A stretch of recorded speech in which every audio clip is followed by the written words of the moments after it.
Welcome, welcome. Hopefully this is the music's not too loud, but just want to pop in, say hello to all, and who all is going to join us later down the road. So originally, I did not have anything planned whatsoever today. I realized that I probably am not going to stream tomorrow, mainly because of the game we're playing is not really each person has their own view. We all have the same view for tomorrow. So I figured instead I would do something today. A couple ideas that I had in mind was probably playing some Pokemon. I got to work on the push for the complete living decks is something I do want to do. Eventually down the road, a couple other things is working towards that um, the shiny Enamorous and the shiny what was it? Just came out and I'm but there's a couple new shiny Pokemon legendaries that they added. As long as you complete the Pokedex for certain games and then transfer it in. So it's definitely something I do need to work on, but it's not really something too crazy. But one thing I do have coming up is the convention season. So 2025 convention season is coming up upon us, and there's a lot coming up. So while I was looking at doing NakaCon this year in the Kansas City area, I might actually end up skipping it just because of where it aligns with some personal things that I need to take care of, and also just the timeline that stuff is happening. Because the following weekend is Planet Comic Con, and that is a big convention that I do plan to be attending with a few friends that I haven't seen in a year. So a couple of them will be vending. Some of them are the cosplay guests, as well as those running the cosplay events. So especially if y'all make it out to the Planet Comic Con, definitely go check out the cosplay scene. A lot of those people are quite lovely and quite fun to hang out with. So a lot of them have great information. I'm an elder cosplayer, but I never got very elite on it.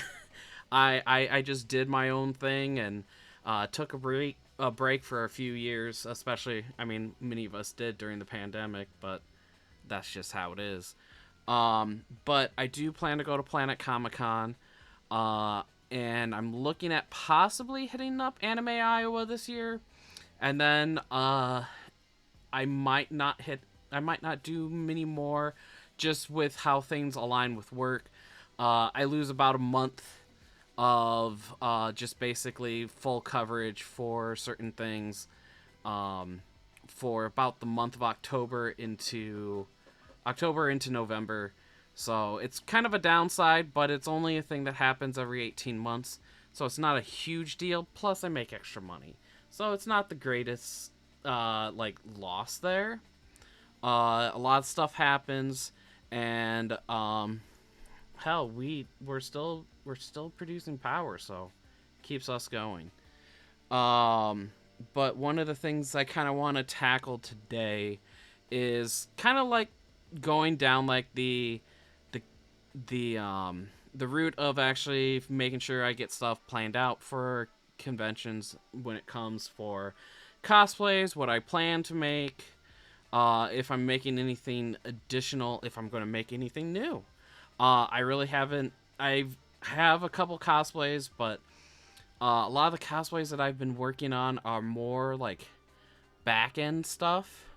So, I guess the best way to put it is when I say one of my favorite things about you can do with cosplay, as a lot of people do, I mean, thrifting is a huge thing for cosplay. Being able to find something that is part of the, you can buy it from Goodwill or buy it off eBay for a lot cheaper, but at the same time, it gets what you need.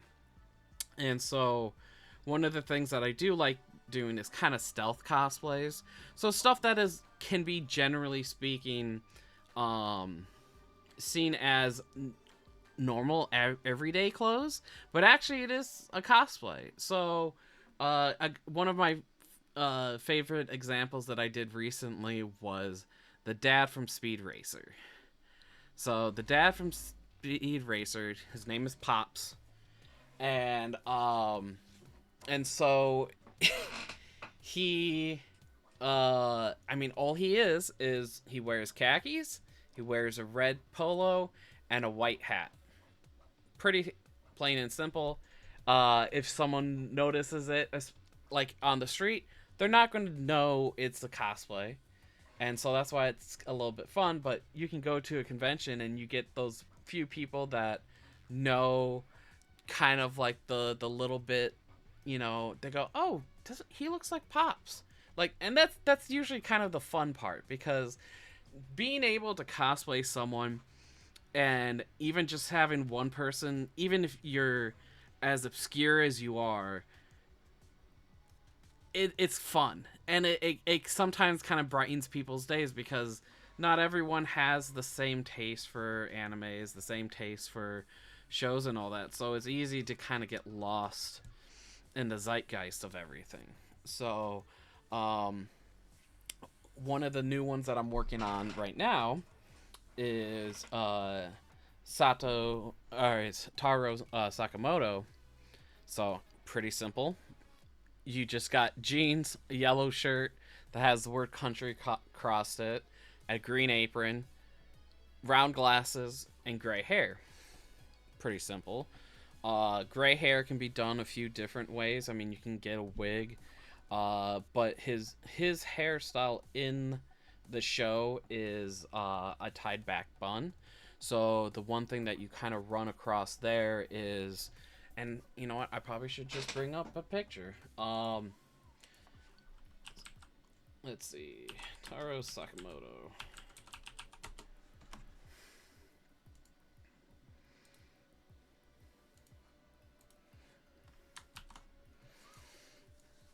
So I got Taro Sakamoto here. Nothing crazy. So easy thing is, body body shape and all that jazz. I'm already there, so plus there. So one of the big things is you got the green apron. Oh, pen's not on pen.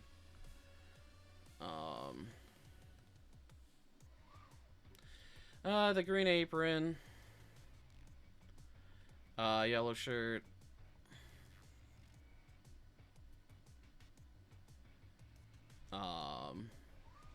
and my penmanship is glorious. What is going on here? Okay. Let's see. Yellow shirt, jeans. I know he does have sliders, black sliders.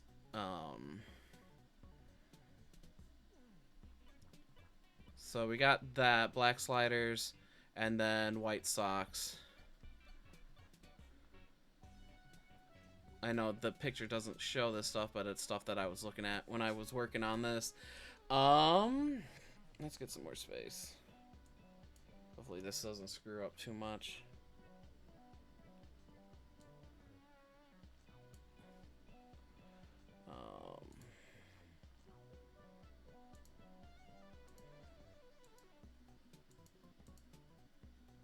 Wrong color.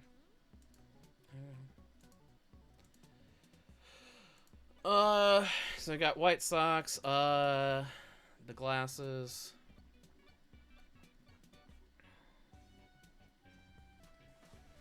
And then, mustache, I already got that covered. I just have to shave off what I got. And then, I guess, white hair.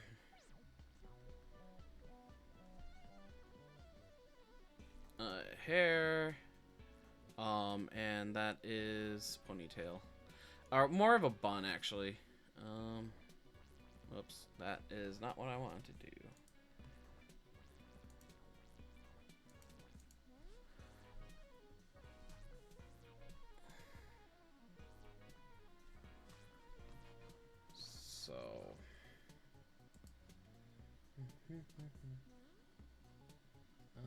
Let's see, speed mode. Okay. So right now, I've been looking at aprons. I still need this. So I will still need the apron. Actually, let's put it at the front of these. So still need the green apron. I have the yellow shirt. The issue is, like, here, in some of these reference photos from the anime, it's only this red bar there. And, let's see. Did I set this up right? Nope. Oh, that's not what I wanted. There we go. That's the button I wanted. So,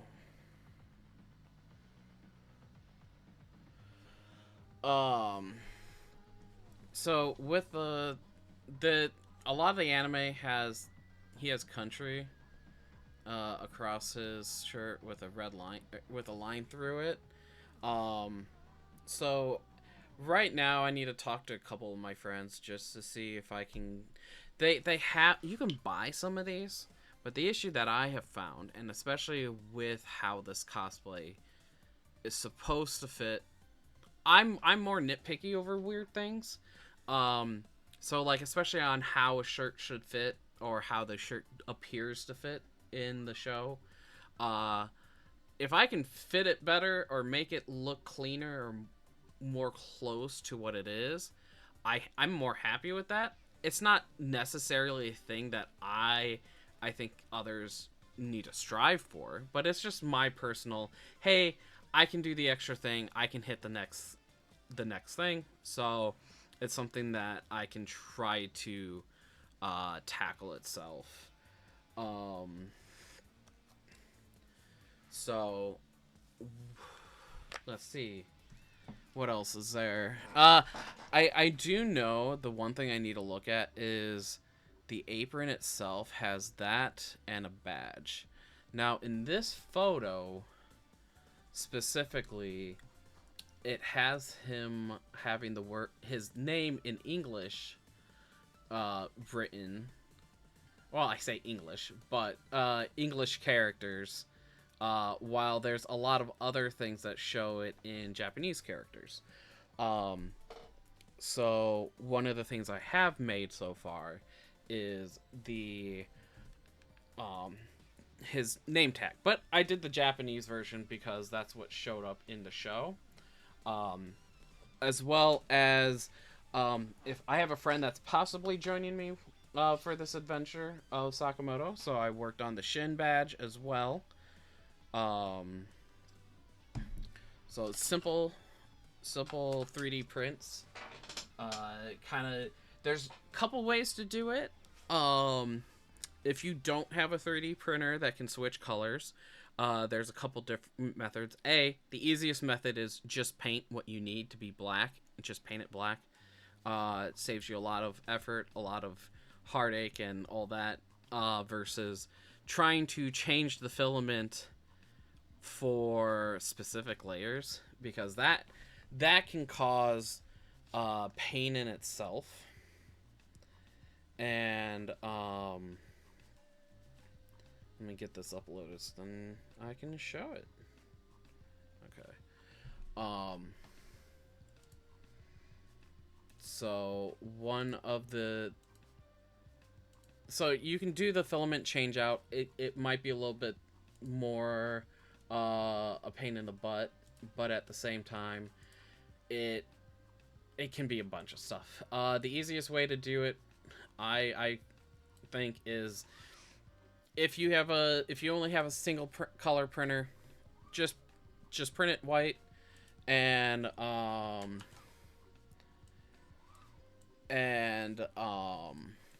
just go from there. I mean, print it right, paint it black, and then you're good to go. Attach a pin to the back of it. You can do safety pin, or you can get an actual I bought little badge pin ideas and then attached it to the back using glue, and I melted some plastic to kind of secure it into place. Hopefully that works. I might print some extra of these badges just as just in case, because that's one of the biggest things that I definitely think I need to kind of tackle is cosplay repair stuff. One of the things that I do want to have is basically an entire toolbox, or not even toolbox, but specifically a chest of sort. I mean, you see it all the time in cosplays and stuff like that, where people walk around with as the cosplay repair station. So anything from hot glue to duct tape to threads, just a bunch of different small things that can either A, you forgot something, B, something broke, or you just need something to get from point A to point B just to hold it together. There's a couple instances. Oh wait, let me quick do this. Get rid of that yellow.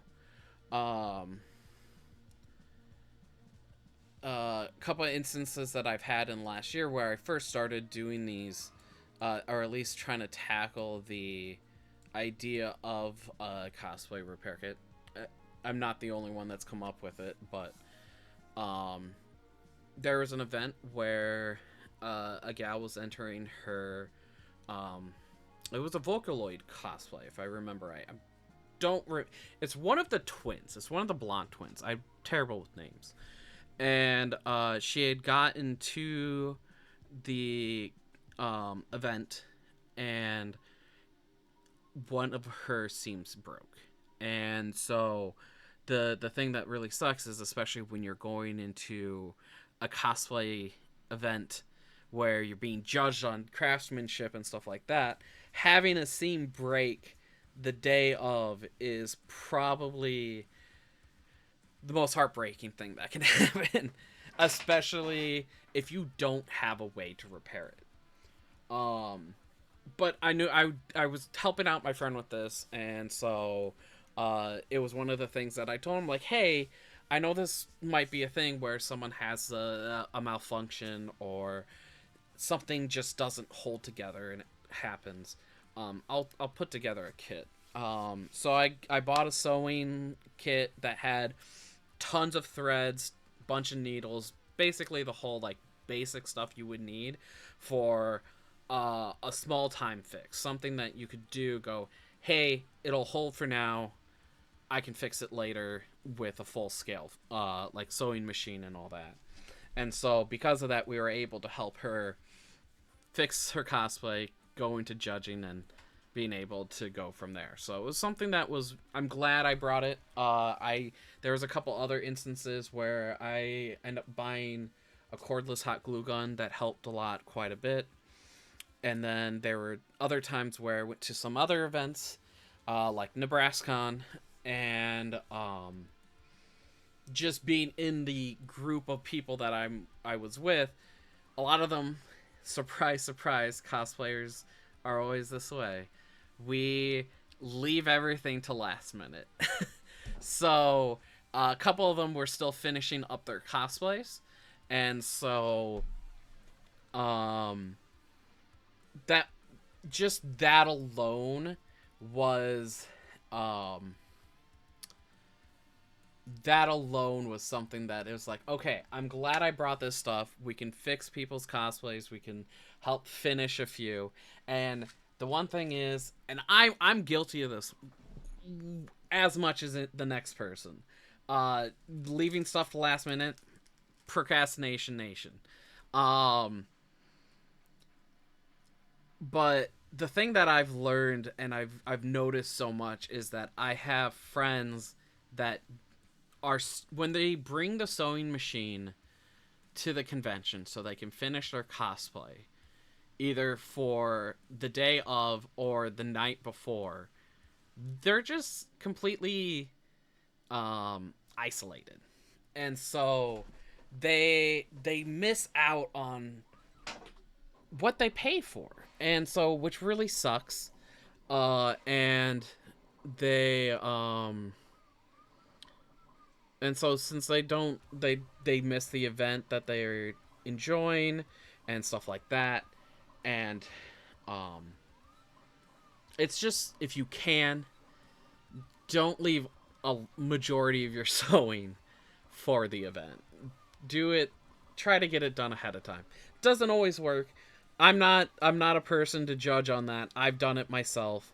But I do know some friends that they were scarce on Fridays, they were scarce on Saturday, and then they did their photo shoot Saturday afternoon, and then they just had Saturday night, and then Sunday no one's around because it's a 3-day event. Everyone checks out like 9, 10 o'clock on a Sunday. Most of the things shut down by not completely shut down. Technically, a lot of the events closed like at 5 on a Sunday, but most people are checked out by 2. A lot of, I mean, even vendors are checking out by like noonish on Sundays. So it's not totally crazy to be like, hey, maybe don't leave everything behind. I mean, there's also people, I've gone to plenty of the events, I've entered plenty of contests where you spend the night before the contest practicing your skit, and then you spend a majority of Saturday waiting to perform your skit, getting pre-judging done for any craftsmanship and all that. That's very common. And then the event itself for the masquerade and cosplay events, that, depending if they do voting, or not voting, but judging ahead of time, or if they do any judging that is strictly based off stage presence, you will spend a majority of Saturday afternoon in cosplay events. And there's a lot of people in those.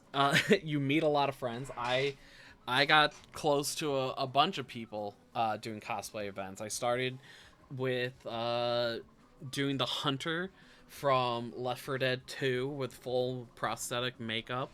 And I met a lot of my friends that, while they also had a Left 4 Dead 2 skit, they did kind of a parody with Oron Host Club, but they their stuff was way more put together than ours. No doubt on that. Because the group for that for the Left 4 Dead, we assembled that day to do the Left 4 Dead 2, or the Left 4 Dead skit. I don't even think Left 4 Dead 2 was out yet. And so it was just one of those things. Is I've met those people back in what, 2008, 2009 at this point, probably 2009, and I've been friends with them since then. And I just hung out a lot with them in this last NebraskaCon. And I mean, still enjoying doing what we do, have a lot of fun. A lot of stuff changes over time, but still doing cosplay events. I still, generally speaking, I don't think the cosplay events change too much. The judges change every time, but that's usually a good thing. So I guess totally tangent off of this. I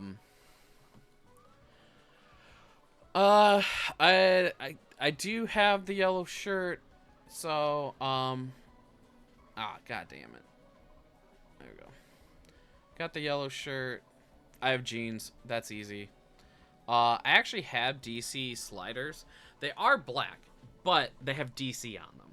And while I probably will just either get black duct tape, or I could get some. I do have black gaffer's tape. I could just paint or tape over the logo. Save some money. But I also kind of need new shoes or new sliders. So those ones I've had quite a bit. So they probably are close to being getting replaced. I need to see how worn they are. Um, so we got that. White socks, easy, got that. I did recently just buy the glasses. That was kind of a surprise purchase. I was able to find a online site that would do prescription glasses. I try to find something close to what he has for frames, and generally speaking, they're they're what you pay for. They're $50, but the metal in the glasses themselves is not high quality. I didn't expect it to be, and it's super flimsy, but they're still glasses, and they're round style glasses. I usually don't wear round styles, so it's something that is more for me. Uh, just in cosplay stuff in general.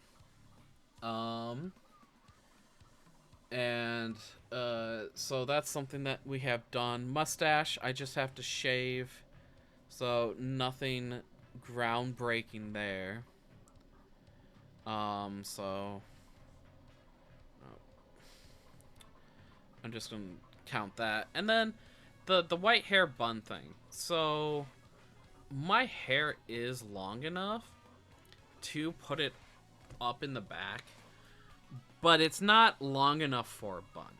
So the question is, do uh I could do a hair clip bun. Um so a hair clip bun is something, but then the one thing is, when it comes to the wig itself, I'm not doing a wig. And the main reason is it's the hairline on this. So when it comes to his hair being slicked back, while it's very possible to do slick backed hair for cosplays,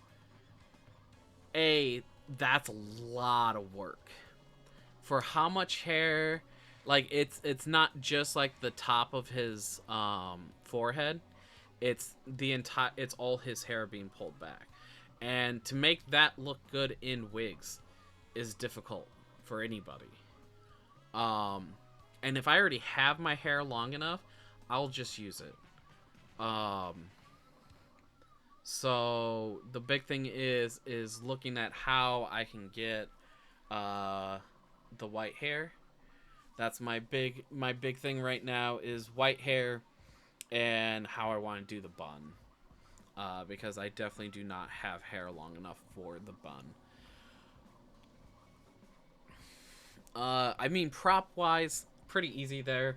Uh, Generally speaking, his character is known to eat tons of food, because he is trying to keep the decorum of an overweight person, because he is retired. So cup noodles is pretty easy. At conventions, cup noodles is like currency. Um, and then I probably won't do any weapons, particular, because I mean, weapons in general are a pain in the butt anymore these days, and just being nonchalant about them. Some people make really dumbass choices, and such as a person going in full Umbrella Corps riot gear, going to the bank to withdraw money before he goes to the event. That's a dumbass decision. I don't care who you are. I don't care well, I didn't think about it, or, oh, it's overblown, blah, blah, blah. No, that is straight up the stupidest decision. Why would you think it would be okay to show up in tactical gear to a bank? That's just straight up dumb. So, weapon wise, I've been watching the show, and there's been a few things where I would say, when it comes to weapons, I think it'd be kind of funny to get some of the non-weapon weapons he uses. So stuff like gumballs. He has I think it's a bunny pen. Chopsticks, of course. But stuff like that. Just having something that, especially when it comes to the cosplay, it's just a little bit more fun. And that, I mean, that's the whole point, is to have a little bit of fun here. So we'll look at the weapons. Um, that's something that is just gonna be on the list. There's a bunch of stuff there. We just have to figure out what we want to do, uh, and how we kind of want to go across it. Um,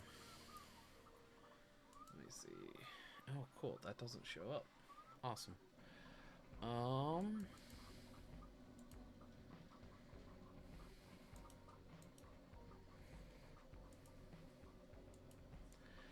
Uh,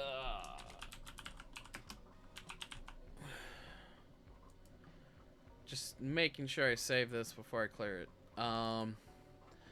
But yeah, one of the things I'll have to really figure out is, so when it comes to white hair, you can get spray can hair that colors it. Pretty simple, quick, fast. There's also the theater way of doing it, which is doing baby powder in your hair. And we all know how great baby powder is for those possible diseases that they gives us. So might just stick to doing the spray can. But we'll have to see what else is there. Um, but I think that's really what I think that's everything that's really there for Taro. If my friend decides to do Shin, I have his badge made as well. I might do some modifications to it because I use some thinner lines, and I really feel like I did 3 millimeters for how wide the lines are, and I feel like I should have just done 4. It probably would have been a better choice. It'll look a little bit better just to be more brazen there. But generally speaking, I think that's about it. The apron itself is definitely something if I want to be screen accurate or more accurate to what's um, in the manga and in the anime versus what is commercially available, I will have to make it myself. Main reasons why is a lot of things that you go to buy, the way that it ties is around the neck and around the waist, and the way that these are shown in the show is that it crosses in the back and then ties to the waist and then is tied, or not tied to the waist, but goes through a loop on the waist and then is attached or tied in the middle of the back. So there's a cross on the back and then it's tied at basically your butt. So what's readily available, nothing really falls in that range of what is needed. And also they have 3 little pen slots for the pens, and no apron has that. So it's definitely something that I'm going to have to stitch in, which is going to be a pain in the butt because especially trying to make it look nice. When you work with canvas, it just sucks. Canvas can be a cruel mistress, and but the thing that probably is more rough for me is I do not have a serger. I do have friends that do have sergers, but with convention season, with NakaCon being in 2 weeks, and Planet Comic Con being the week after, they're really not going to be available. So I'm barely squeaking by with some time tomorrow, just so they can help me get something fitted better. Um, because when I bought something, I just used it off the shelf. I think the most that I did was hem the legs real quick, nothing fancy. Um, so I had that ready, and but that's all I did for that. I definitely need to make it not look as poofy and as big. Um, let's see. Does that? Okay, cool. I wish I could change the background, the base background, but we'll just do this. Um, let's see if I can pull some pictures.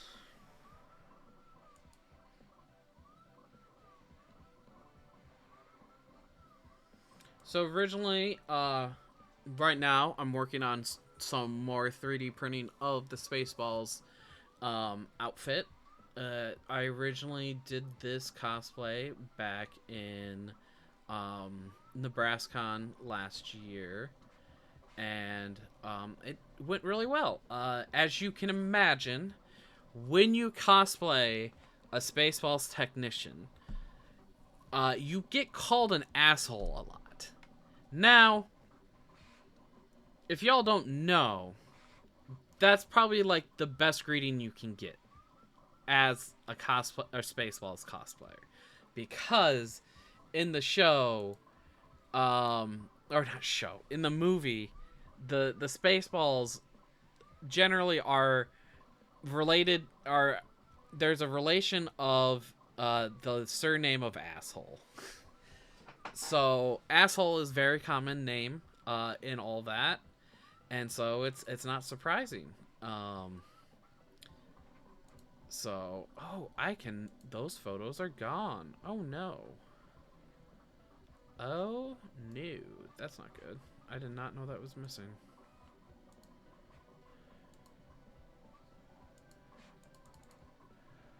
I was hoping I could use that picture. Let me see if it's in my Discord.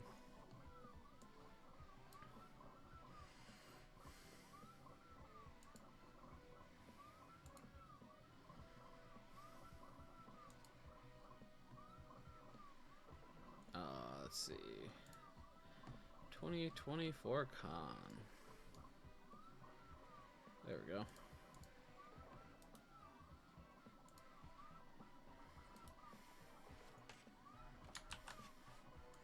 Jesus Christ, I should have just screenshotted this.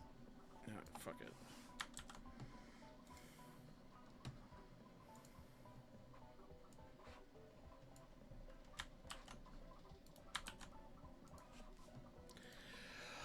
So I did, of course, the asshole. The one thing I definitely need to make sure I have for this, I mean, big note there is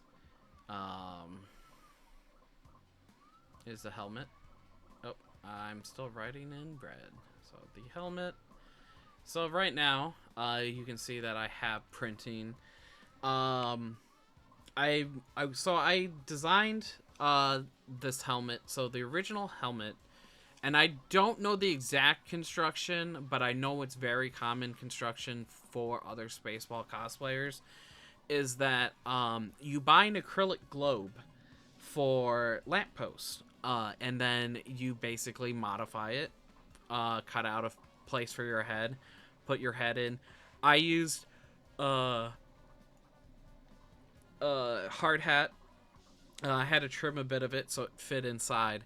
But one of the biggest things that I had an issue with was attaching said helmet to the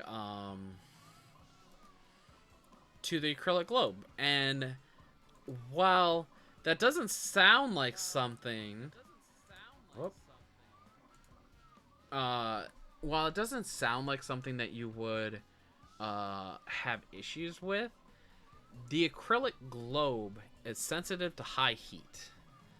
and I was using hot glue. I wasn't using epoxy, which would have probably been a better choice. I wasn't using E6000.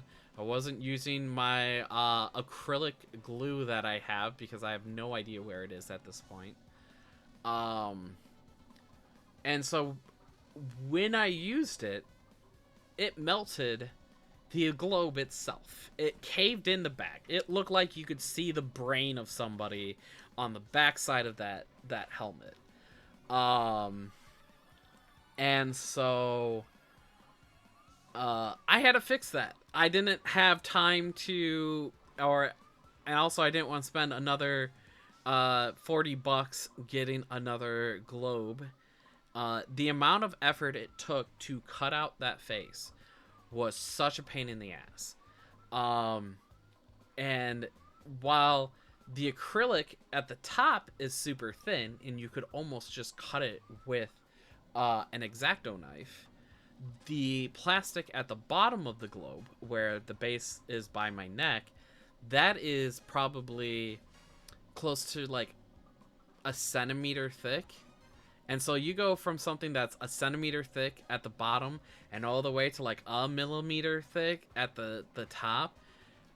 It was not easy. A couple of the issues that I had was that when it came to the globe itself, besides it melting, I had issues with fracturing on these corners.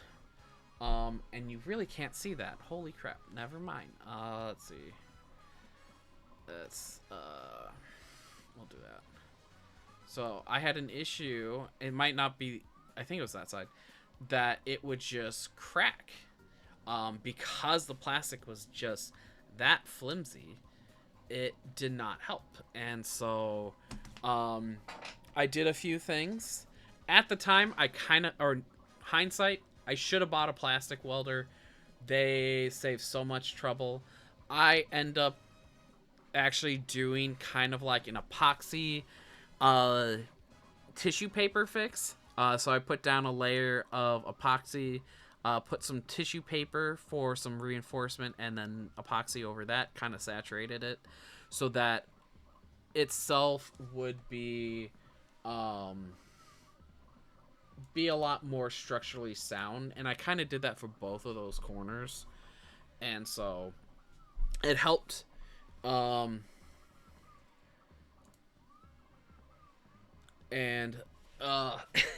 and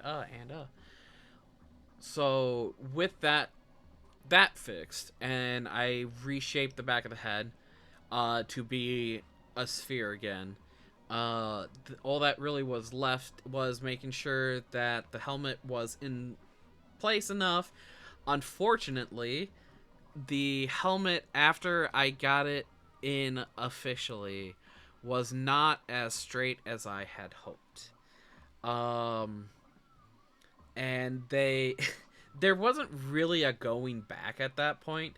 The one thing I could do was just make sure when I wore the helmet, I wore it a little crooked, just because wearing it a little crooked made it actually fit or appear right. And I think even in this picture you can kind of tell that they that it leaned to my right. And so that was one of the issues that I had. The other one thing I could add to this helmet, and I was looking at doing, but I never got it built up to the point where I was satisfied with it to do, is it's supposed to have a black visor that goes to just above the tip of the nose, covers the eyes, but it's nothing crazy. No one's going to notice. Generally speaking, almost every character will have it up or down. It's not something that is purely defined as a necessary item. And so the one after all that, so I have the helmet. I redid the helmet, so now we go from what was an acrylic globe. So acrylic,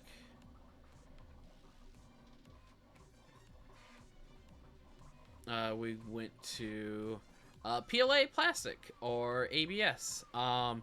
The issue that I had with when I played with um, ABS was that the ABS, for how I couldn't print the thing in one full print. As many of you've seen when I do my prints, I've done breakups.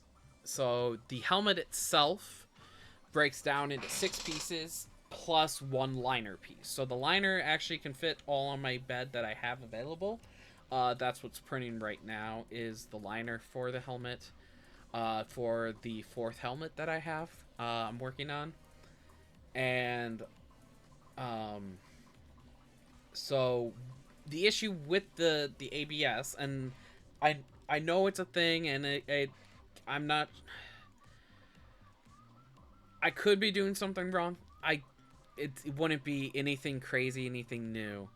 But the ABS just shrunk so much that I was doing a lot of heavy lifting in getting the plastic to meet up, so I could weld it into place. And it didn't work on a lot of them. A couple of the issues that I had was my computer with Windows and its infinite wisdom. Even after I've turned off every physical way for them to remote restart my computer after updates, they still update or it reset my computer. So there was some parts that I had originally made, and I did not save because I was not planning to shut off my computer, nor did I think. I was guessing, I was hoping there was an autosave function. There is not an autosave function. Lesson learned there. Uh, so I had to kind of like, with the parts that I had printed, which was 4 out of the 6 pieces, I had to basically measure and guess to where to reprint. Now, unfortunately, there's sometimes when you click on stuff, it doesn't exactly do what you want it to do. And so I did have quite a few gaps on that one. I did fill them in. It's not going to be one that I'll put out first, but if someone, I'll have the helmet available to work on in the future. And so just like chasing that alone is I end up just go fuck it, I'm just gonna stick to PLA. So PLA worked out better for me in the long run. I will say the liner is still printed in ABS. And one of the reasons why I wanted to use ABS over PLA was PLA does not like heat from direct sunlight. It is very possible that this cosplay, if you're in direct sun for too long and it's a hot day out, it will crumple because PLA just does not like direct sun and heat. I mean, any plastic doesn't like heat, but I've seen basically stuff kind of like completely deformed because it was in the line of fire of stuff. So that's why I end up just going with PLA. And the one thing I will say, and I am kind of proud of this little bit, is that it's a hard hat liner. So because of where I work, we get hard hats, and the hard hats have a liner. So safety protocol is you need to, from the date that is stamped on the hard hat, you have to change the hard hat out every 5 years. Now, while safety protocol dictates that, that's not always something that gets followed. Just because remembering to check that stamp is always a thing that it's very easy to just forget about. But also, the hard hat liners themselves are a single year. So you have something that you have to change every year, and there's a chance that in that year you will not wear the hard hat. So it's one of those things where it almost feels like kind of a waste, but safety is safety, and you should never skimp on it. And so because I have extra liners and I've done changeouts as per safety protocol dictates, I have a hard hat liner. While it is no longer graded for a safety application, it's definitely usable in an application of cosplay. And so that was one of the things that I really made sure I could do was have a hard hat liner, because those things are made to stick to your head and stay on your head. You can tighten them. You can do a bunch of stuff with them. So keeping that was kind of like a key idea. And with that in place, I could recycle something that was already going to get recycled in a different manner, and I could use it for my own personal use. So that's what I end up doing. And that hard hat liner itself, while you probably can find different versions, it's only 15 bucks. Um so 15 bucks isn't bad for a brand new one. Uh so if I would have to buy one, it's not really breaking the bank at all. If I end up selling these helmets in some capacity, I wouldn't have to. I would probably buy new ones. I'm not gonna sell someone recycled parts, uh, even though unless they're completely fine with it and be like, hey, it's 15 bucks with this, or if you want a recycled one, it's $15 off the price. That's probably something I'll do, and I'll go through the efforts. I'll definitely go through the efforts and wash them all. So it's I mean it's plastic. You throw it through the dishwasher, it'll clean it, it'll be good to go.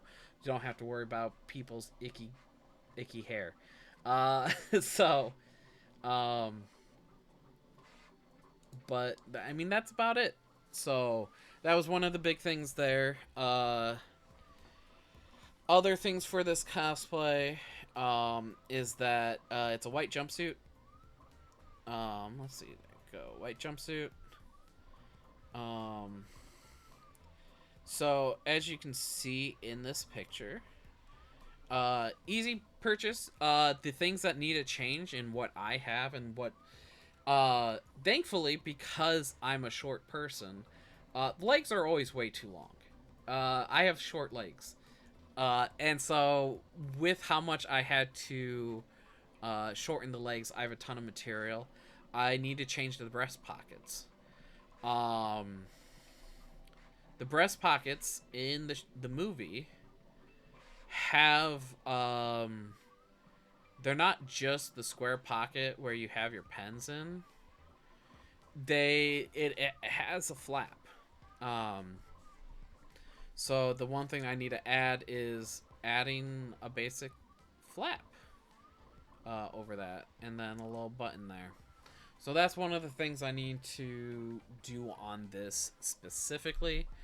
I need to find my material that I cut off because I don't remember where it is, and I've moved stuff around a lot. And my house is definitely not well organized. But that's nothing new. I mean, I go figure that. Um, so let's see.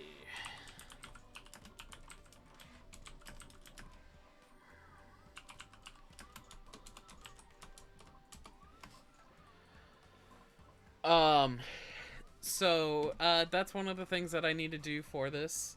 The one thing that's really nice is that the belt buckle that is here, that belt buckle, someone went to one of the auctions, so of they were selling Spaceball merchandise. Well, not merchandise. They can't sell merchandise. That's the deal.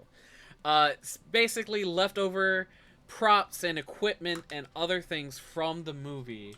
And one of the things that people were able to get a hold of is Spaceballs uniforms, and in that Spaceballs uniform, they were able to get this belt buckle, and basically they took the belt buckle, recasted it, and then from that recast, it's kind of been on the market from here and there. Um, so that's one of the things that does exist. I wish I could. Um, I wish I could have more items that is similar to this in some way. The issue that I've kind of noticed, while I have a casting of,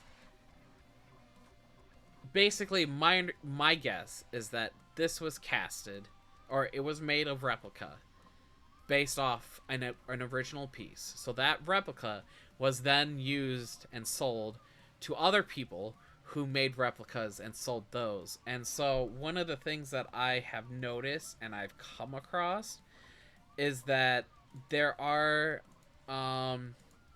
some defects in the actual piece itself. And so the question is, was that piece a defect in the original?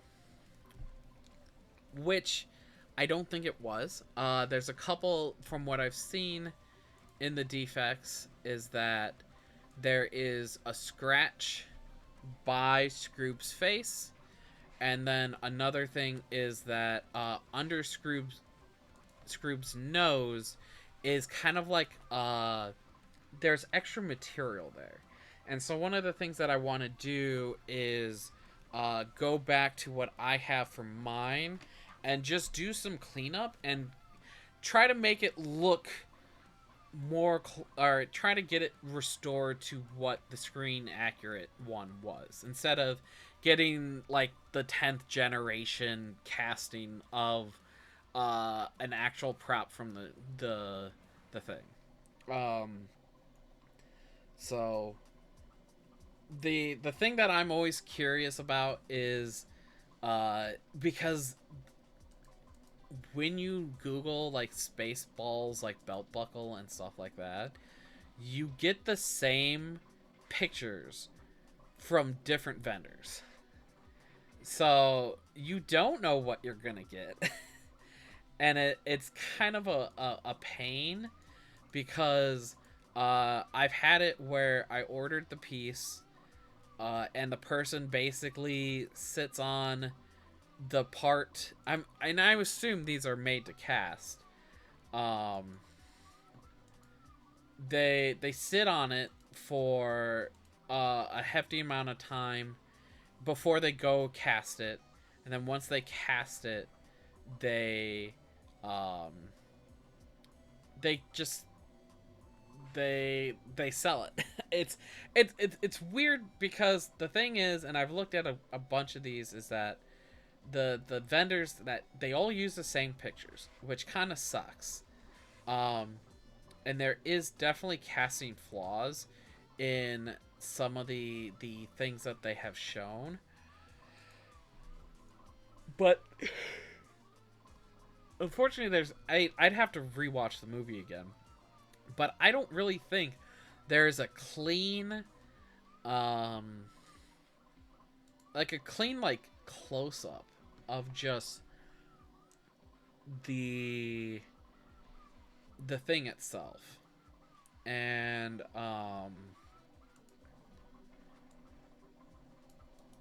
so it's hard to know what is a casting flaw from someone making it in the 2000s versus a casting flaw for production, is a hard thing to know. But I'm going to do some cleanup. I'm going to do some changes, because I do know there's a level that when they made these, they made them the same way you would do coins and stuff like that. You cast it, you make it out of clay, you mold it, you do all that jazz, and then you reproduce it. I mean, it's pretty easy. to reproduce. So it's nothing crazy. Um, I will say that it is interesting to see some of the different variants that are not based off um, the screen accurate ones, because I think it would be different if pictures of screen accurate um, belt buckles were not available, but with the pictures of screen used replicas and like actually screen used parts, I some of the some of the liberties that people choose, I'm surprised at.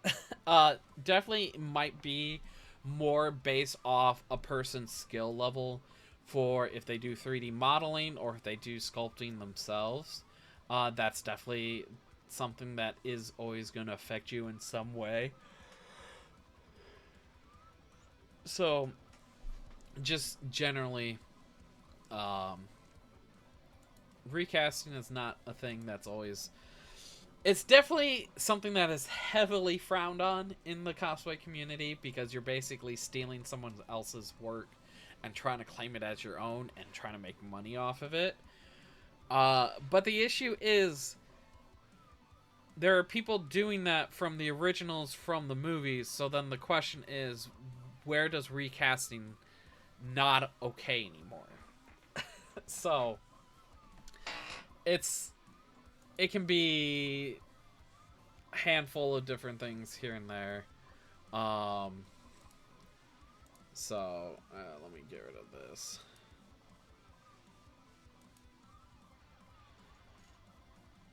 Um, but it's just something that it's always, I guess, food for thought. Uh, the other things in this, so just, let's see. So cleanup belt. I can't spell.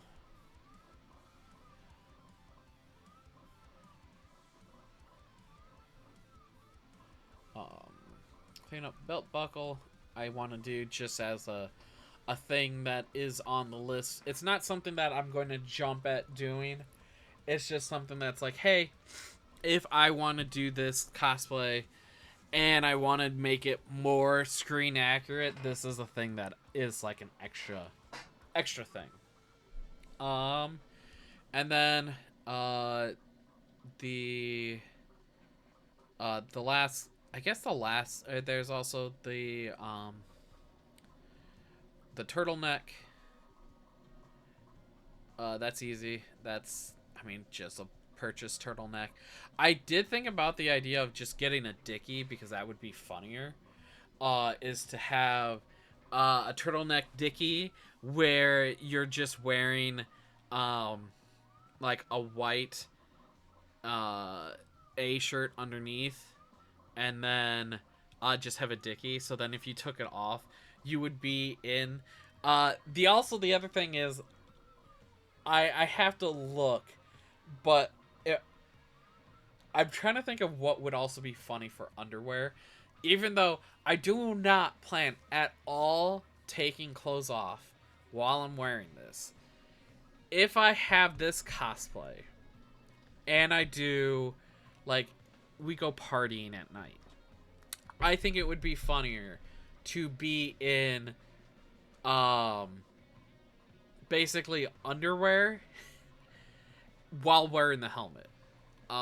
Just because it just something funny. I think it'd be funny. But at the same time, you gotta be careful with underwear and what you choose. There's been plenty of people that I've seen through the years that have cosplayed characters that wear the white boxers with red hearts for the male protagonist and Catherine, as well as some other stuff where we don't need we don't need to know your religion, um, and you got to make sure those holes are buttoned up. So It happens. Mistakes. But you gotta remember, you're not the only one out there. And then I guess the final thing for just uh, taking this to version 2 um, is actually the boots. So I'm looking at, what are they called? Or spats. Spats for my boots. So the boots for the Spaceballs technician is actually they're moon boots from the 80s. Moon boots are $300 for current day ones, and even for ones that are that old, they're still $300. The fact that they used moon boots in the original movie is insane. But the thing is, when it comes to what is available, um, more or less, I think the easiest way to tackle this is a couple different. A, you could buy kind of silver puffer material and paint the black stripe that's in the middle, or vice versa, buy black puffer material and paint the top and bottom silver for what you need for the spat. But then the other option would be buy black puffer and silver puffer and just stitch together what you need. Zipper in the back, call it good. Bingo bango. Uh but generally speaking, black boots, and this is what I told my buddy, just wear black boots. No one's gonna really the thing that sucks about, while shoes exist in cosplays and people do very good jobs at making shoes that look like the shoes that exist in the source material, so much do shoes not exist. And either you have to destroy a pair of shoes to make a pair of shoes, or you have to use covers for shoes. I don't think it's nearly as important, because almost 90% of the time someone will take your picture, they will cut off your feet anyways. So it does not matter. So that's my opinion. I can be wrong. I don't care. But that's what I think. Um so that's really what I want to do with my Spaceballs. Um let me save it. Uh Spaceballs V2.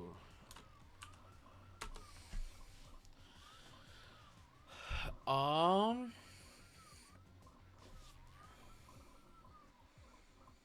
let's see. How far back will this let me go?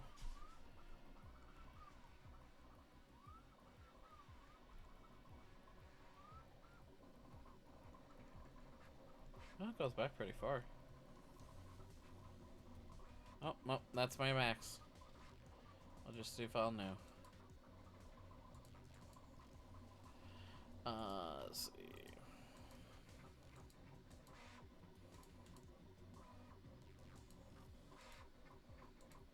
Okay.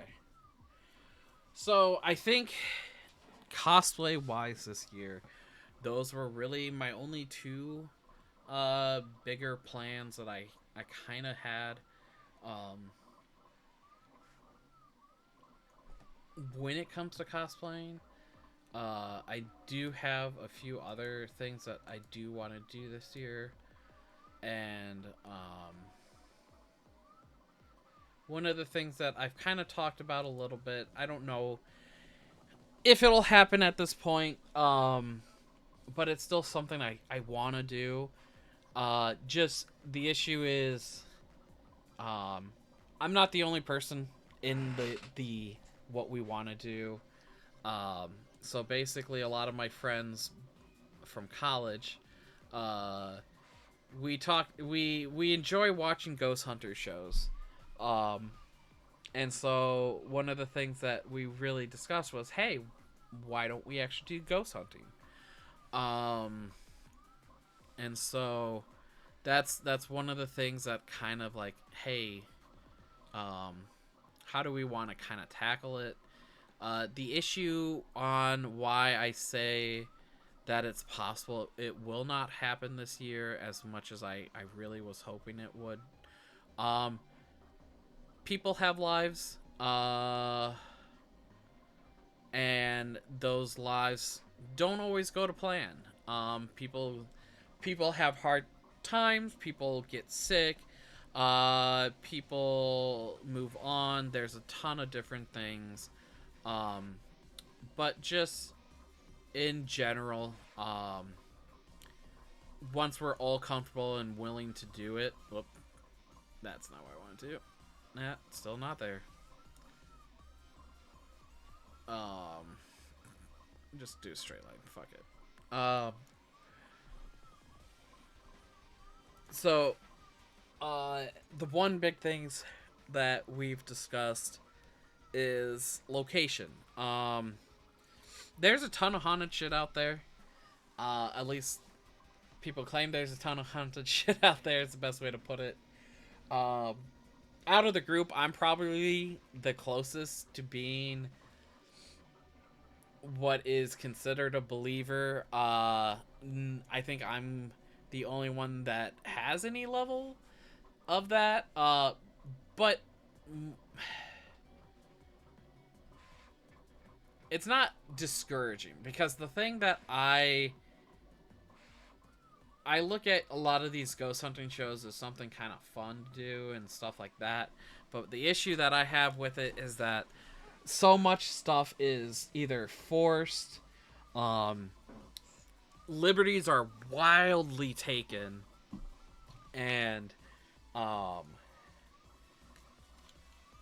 it's what they claim for evidence using technology. I think most of the time it's just total bullshit. Um, so it's just one of those things where it's like hearing voices. I think is something that, yeah. I mean, there's a lot of different ways. I think the what is it called? There's, I mean, there's Spirit Box. Like it's a radio tuner, and every so often it tunes in enough that you can hear a word here and there. I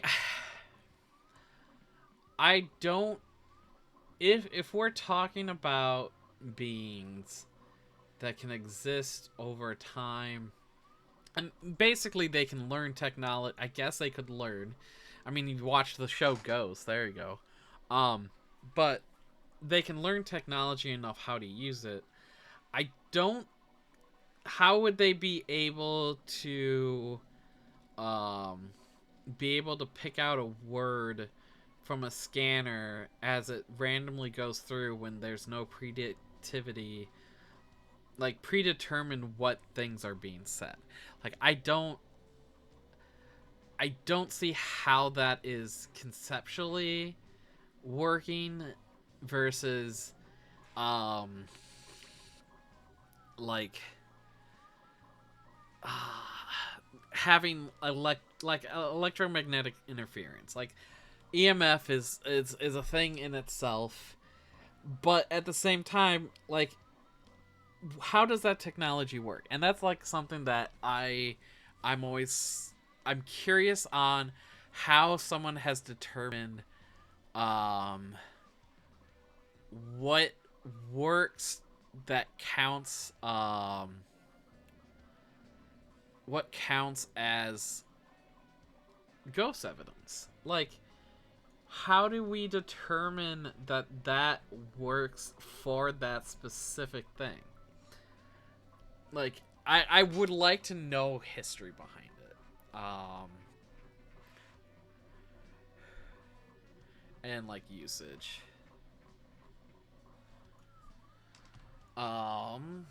Let's see. But that's the stuff that I definitely need to look at, kind of this year. Um,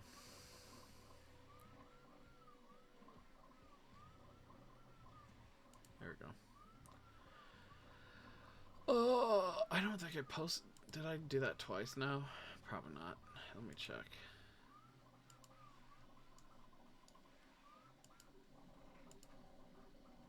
Yeah, I did it twice. Um.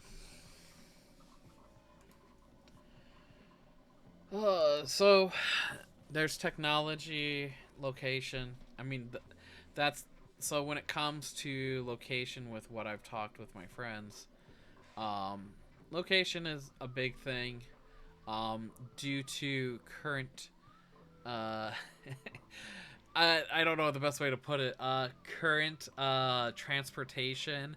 We're looking at driving distance. The one thing that we've determined that this is a majority. Unfortunately, we have one person located on the West Coast. So either they are willing to fly in, or we could find a location between us and them that which would work. It is very possible.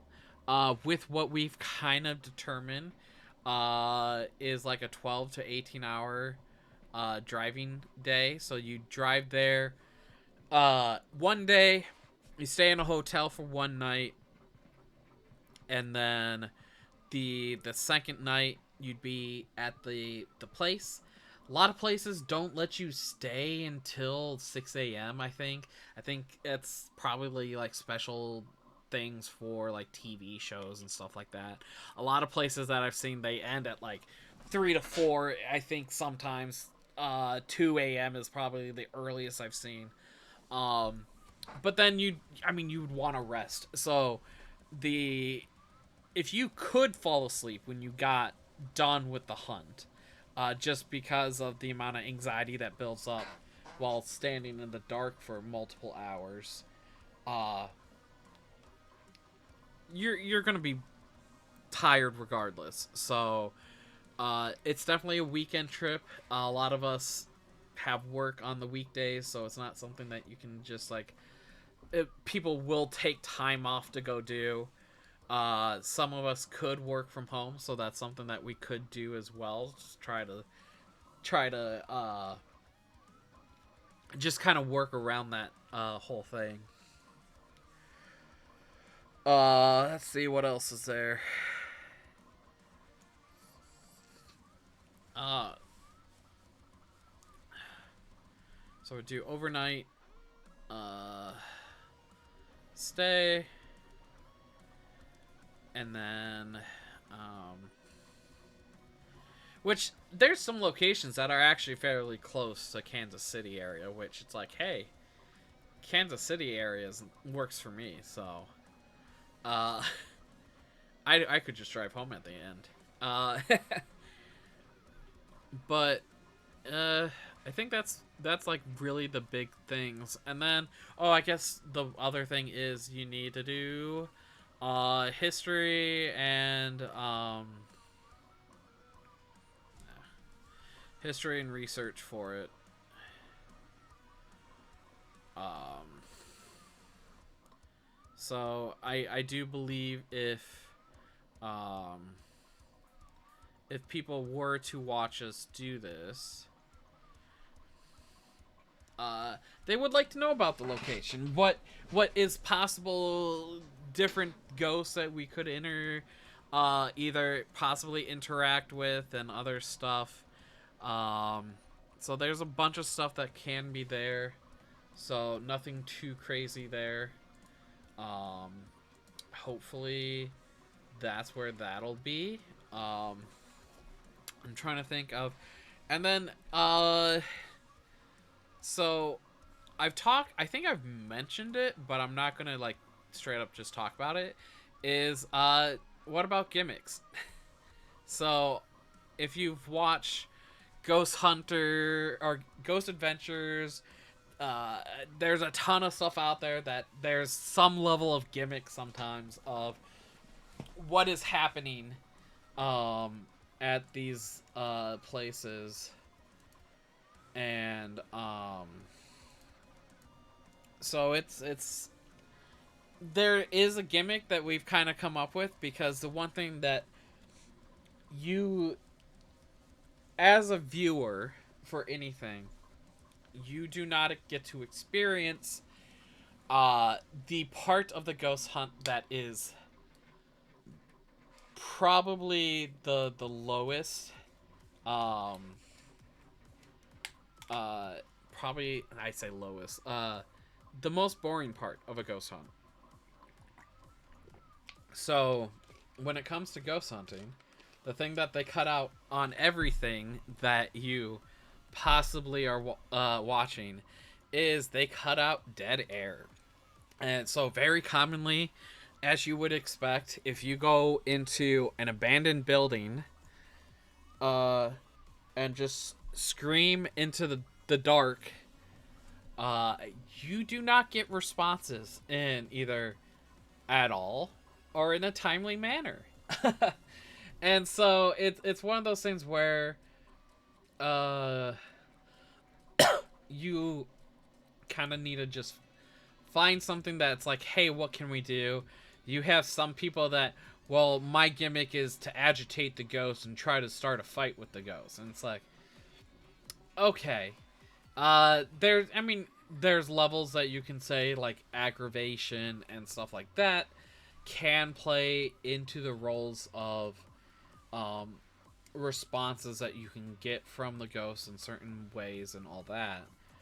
But there's no guarantee if you're gonna have a consistent nature of um, just on getting responses. Or, I mean, you have the spirit boxes, the REM pods, which, okay, I REM pods, I'd love to see the tech behind that, to be honest, because uh I'm just curious about it, because as an electrical engineer, I think it's a little wild.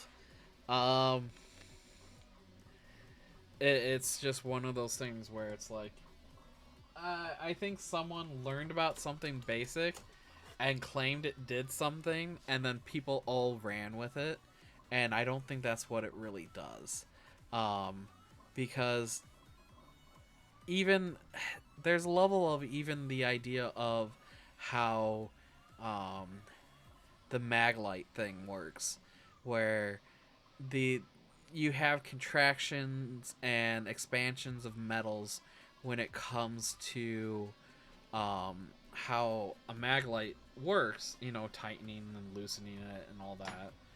And that doesn't always mean that it can, temperatures are just sensitive in areas to begin with. I mean, my office alone is like 5 to 10 degrees probably more in temperature than any other place in my house, and that's because I have a computer running, I have a 3D printer running. Like, there are many things that can affect the general temperature in a room. So I think also one of the things that would be interesting to do is to put multiple temperature sensors in a room, because that's the one thing that you definitely see in a lot of these, is that they just put down one temperature sensor. um so that doesn't always mean that, like, there could be a draft that's, generally speaking, some people do use it, some people don't, but I think thermal cameras would definitely be a beneficial thing to have. You can get cheap ones that are very bad, and I've seen them, and people probably pay way more than they should for them, versus you can get a FLIR attachment for your phone, or buy FLIR cameras, which are thermal. Like, FLIR is like a thermal camera company. Like, that is what they're known for. And um just having those, like, you could probably find where there's a draft, where there is like air could be coming through and stuff like that. So which could play into different factors and a bunch of stuff. So it's something definitely to consider. Um, and I definitely probably should make this.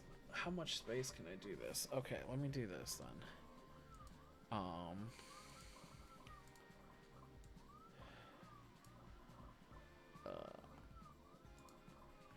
Resize. Actually, cancel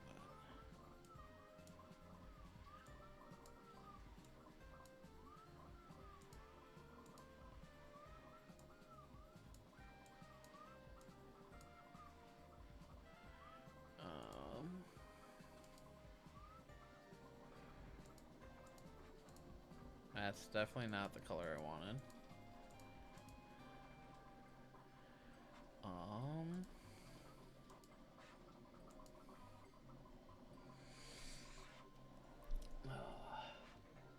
Classic. Easy. Yeah, I probably should just use CSP for this. Just using MS Paint. It's easier. But when it comes to the technology that we can use, that is something that we need to figure out. So let's see.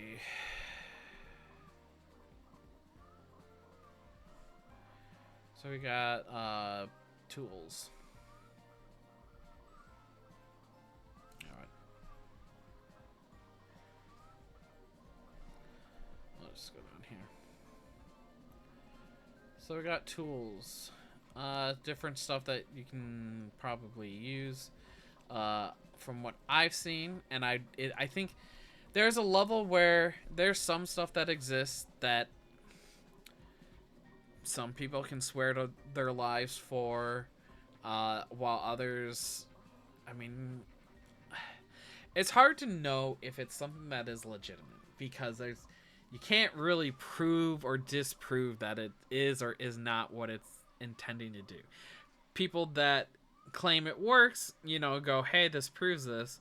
But then people that are completely skeptics to go, well, how do you know? That's totally, like, no matter what, you can't prove a disproved person because they're just not going to agree with it. But at the same time, how do you know that's true? Like, that's just how it is. But stuff like the REM pod. What else is there? EMF.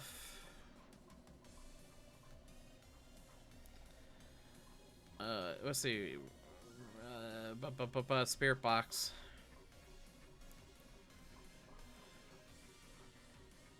I have seen dowsing rods. I don't know how to spell dowsing, so forgive me. There's also pendulum.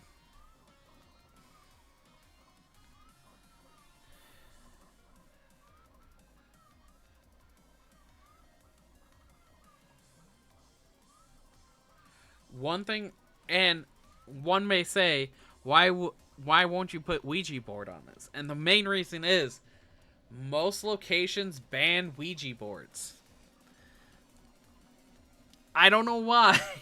I feel like that's part of the reason why, like, you're even doing it. So it seems weird that you would even, I don't know. It seems like it's weird that it's banned. Specific reasons I can only imagine. But let's see, did this. So that's. I'm trying to think of other stuff, and I don't know if people down the road might have some ideas of stuff we can try. Oh, there's the SLS camera. That's right, the SLS. The Xbox camera. It's just connect.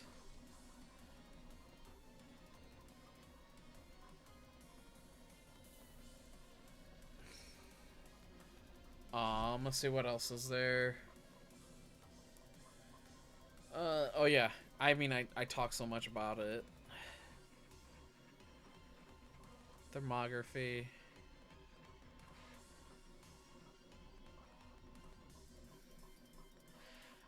Some of the big things that we need in tech is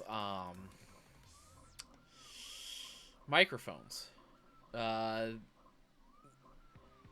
we won't. We'll be all uh GoPros.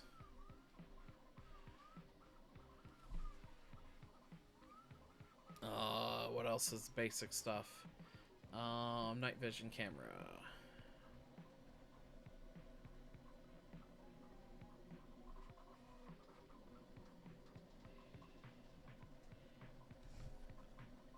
So the one thing for a night vision camera that would be interesting is to make sure that you get an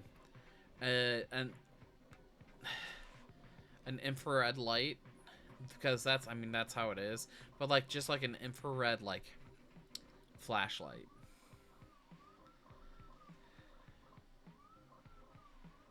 I don't know how to spell infrared.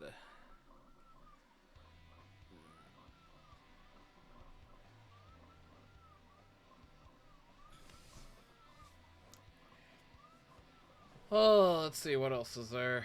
What else exists in this world that I'm trying to ghost hunt in?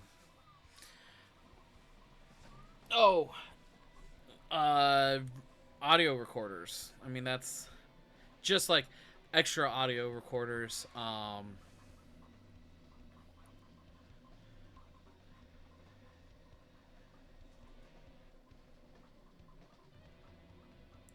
So one of the things that I was looking at for like this is we're looking at also, there's modern day stuff like modern audio recorders, but I want like old like tapes, maybe like a tape recorder, um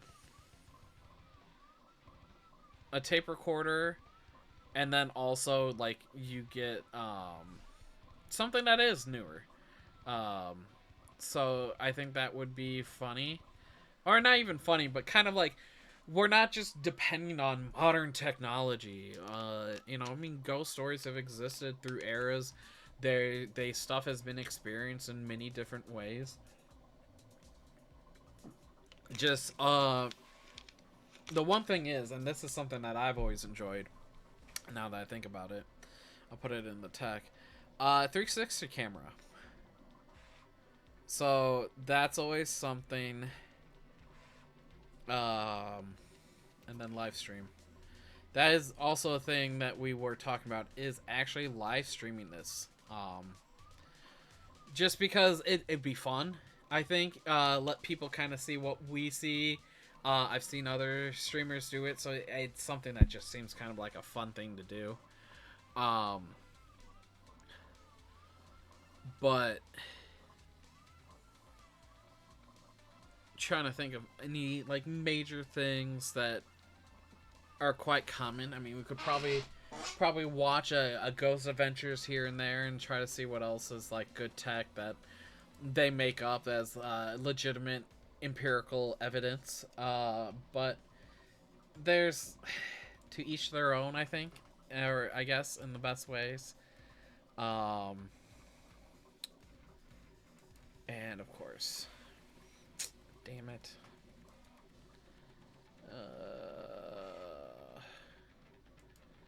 Bidding on items and getting outbid in the last second.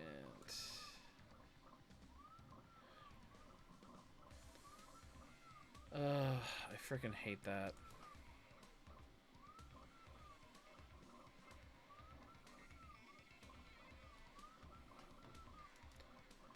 I hate it. What did that go for? Oh, it's up to 162. It's not bad. You get 2 games, basically, in Pokemon Crystal and Pinball. Pokemon Pinball, the first one. I already have Pokemon Pinball, and I have, like, like a full version. So I mean, I don't need it. I could sell it. So it's one of those things where it's like, I don't want to overbuy stuff I don't need. I have a bad habit of doing that. Let's see what else is there.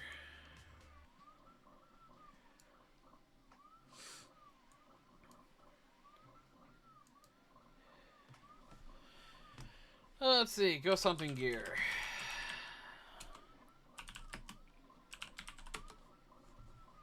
Ooh. Oh, I forgot about that. The Teddy, the nanny cam.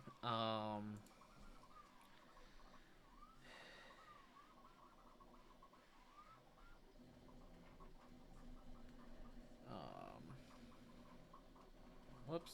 That's not what I wanted. Okay.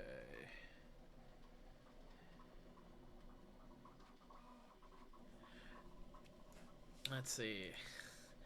There is literally a website for ghost hunting supplies.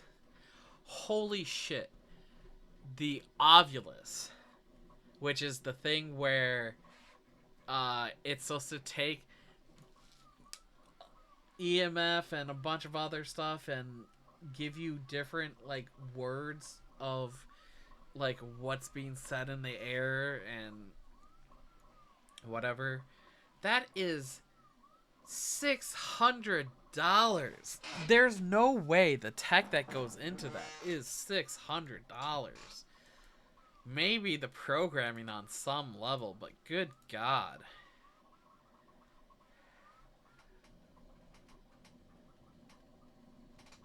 Oof, that's expensive. There's something.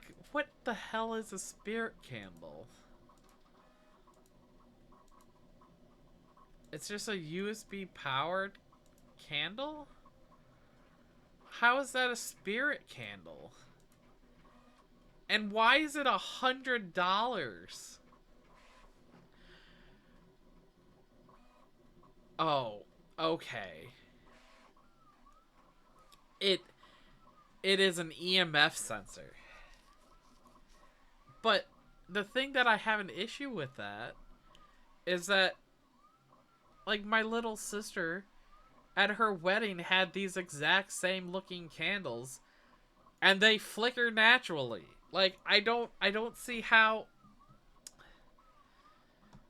Oh my gosh, I gotta show this to my buddies. I just need the regular.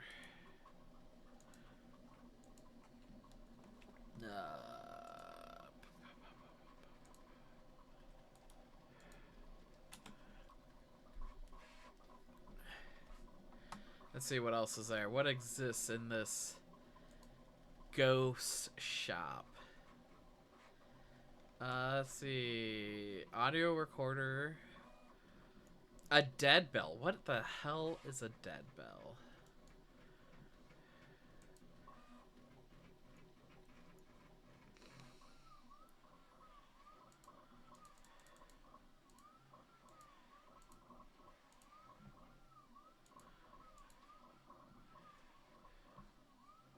You know, I could have done that, and I probably... Yeah, well.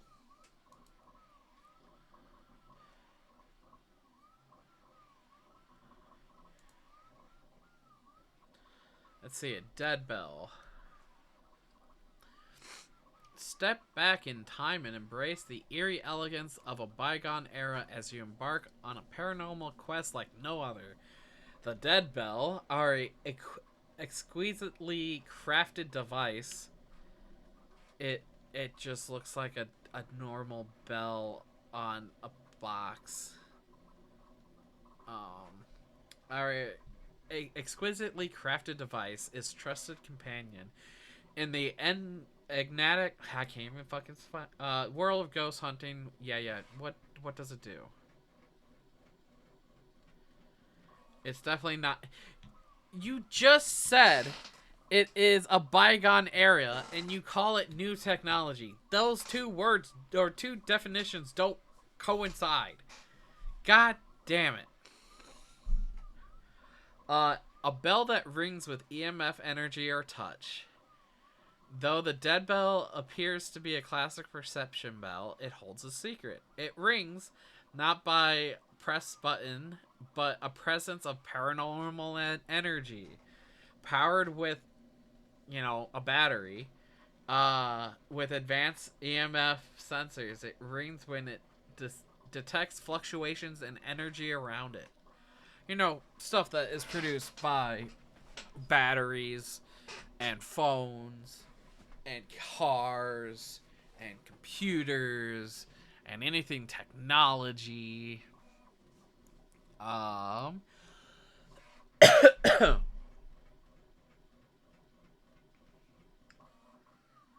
so it just okay. It's naturally magnetic, only chosen to fortify against man-made interference like phones and walkies. That's not. You can't, unless it's in a Faraday cage. That's not how that works.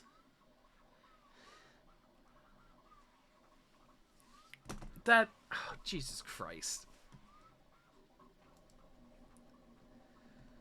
This is why, like, if I had more of the know-how and the ability to, I would just build all this shit myself. Because how much of this is just bullshit that they've put into the device to try to make it legitimate? Uh,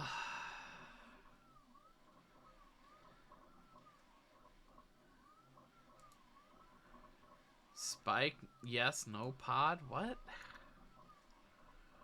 There's a laser grid system. Dots is pretty common. That's even in most video games. Fluctuation response device.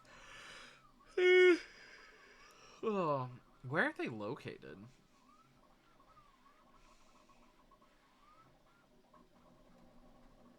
Oh, come on.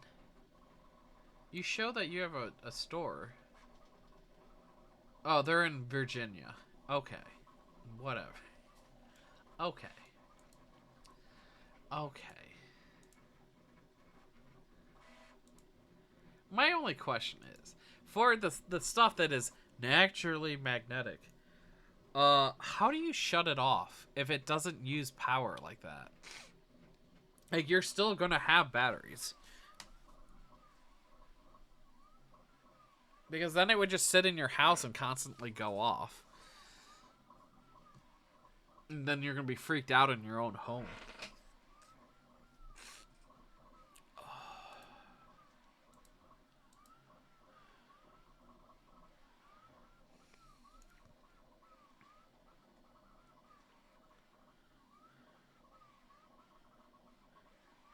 They sell an Estes method kit, which is a blindfold and head and cheap, crappy headphones with a spirit box scanner. While the spirit box itself is $80, the Estes kit method is $130. So you spend $50 for shitty headphones and a shitty face mask to cover your eyes. Okay. Okay.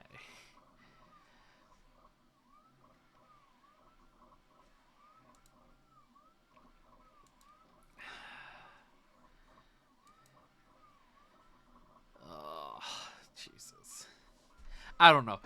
There's some of this stuff that it's just crazy. The spirit. Oh man, that thing's pretty high tech. I think that's what the spirit box in Phasmophobia is based off of, to be honest.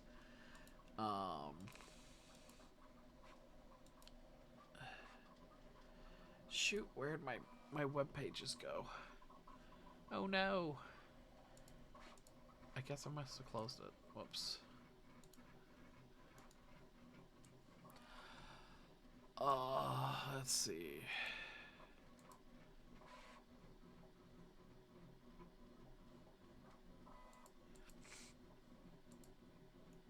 Nope, so that's not what I wanted.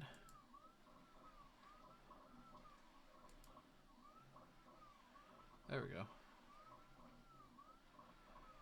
Oh, right. Um...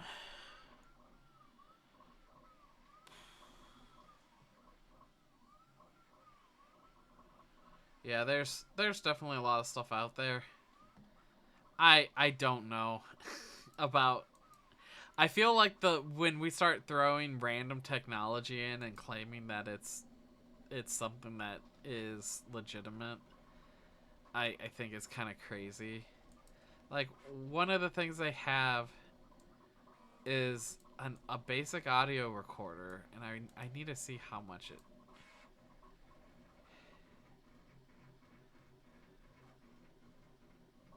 Yeah, they're selling a 360 audio recorder, which is just a basic audio recorder. You can use a bunch of stuff. Hey, Creator, thanks for jumping in.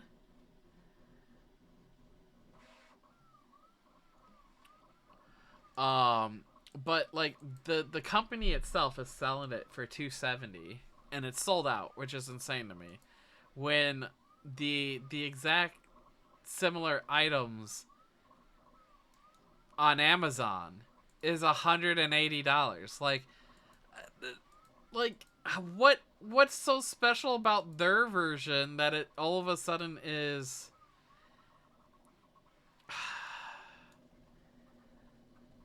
there's no way that it earns boo bucks. My bad. Yeah, we're looking at doing some ghost hunting later this year with some of my college friends. And so just as a fun thing to do, um just trying to figure out what we want to kind of chase and what we want to do.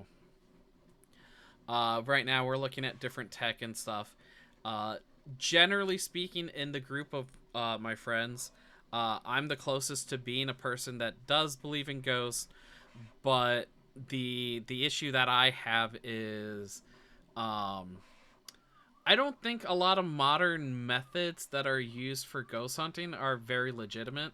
And that's mainly just because I'm an electrical engineer, and when we talk about a lot of these things when it comes to like electrical engineering space, I just think is so wild and kind of out there. Because there's a lot of stuff that when it comes to electricity, I had a professor once say, it just works. It's magic. Um, and electricity can do crazy things. Electricity is generated naturally. So, electricity can be generated off a river. Like, as crazy as it is, it's like not even talking about having like a hydro plant. The magnetic flux that can come off of a river can cause EMF, and that's could be particulates in the water, stuff like that. There's tons of stuff that's out there, tons of things that can produce and induce electricity and stuff like that. Static shock is a common thing people learn about. You can shock someone, and you generate that just by rubbing fur on leather, like an easiest way to do it. And so, um, electricity can be produced in many ways. We found ways how to harness it, but um, there's a lot of stuff that exists out there that I it just seems wild to me that they're like, "Yep, this works. This is how it goes." So, um, just I don't know. It's something that's kind of fun also because I always love playing with new tech. I've done a lot of stuff with 360 cameras and like 3D printing. So if you find a ghost, offer it Coke. I swear. Well, I some of those people in that time, I think Coke was actually quite common, so it probably would work for some of them. Especially like what Hetty from the show Ghost, she's always asking for Coke. Oh yeah, Coca-Cola too. Yeah. I mean, there's both would probably work. What was it? I played Phasmophobia with some friends in the way back, and we asked how many licks does it take to center the Tootsie Pop, and we got a response. So you can ask a lot of stuff and get crazy answers. Um, but right now, one of the things that I was kind of looking at is different tech that exists in the ghost hunting space. Um, and if it's something like kind of legitimate, it could be bad if it goes as Pepsi. I'm gonna agree on that. Pepsi is vile and way too sweet for a soda. Diet Coke is the choice of drink for myself.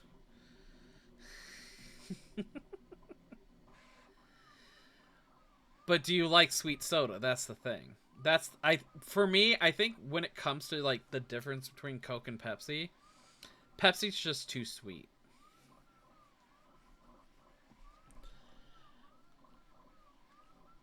Also, Coca-Cola is the only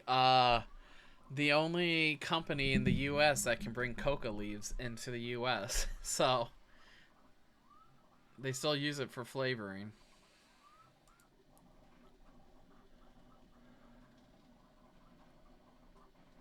So, the Spaceballs helmet is from the movie Spaceballs. I think it's 1983. Let me check.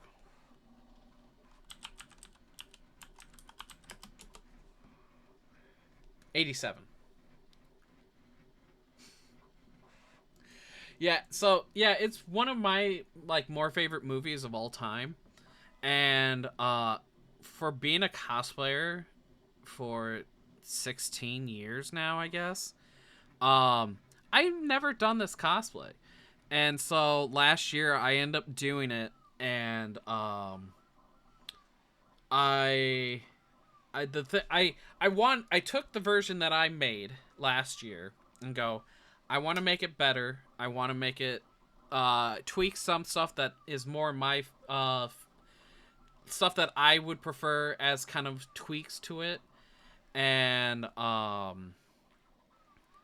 so I end up making working on a design for the helmet, like a personal design, instead of just using one that's found online.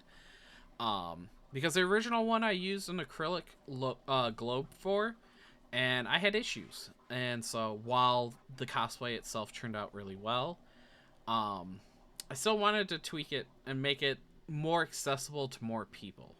So that's one of the reasons why I made the 3D file itself, so that more people can have access to this helmet. They can slice it and print it in the ways that they prefer, but then it also gives them the ability to make it.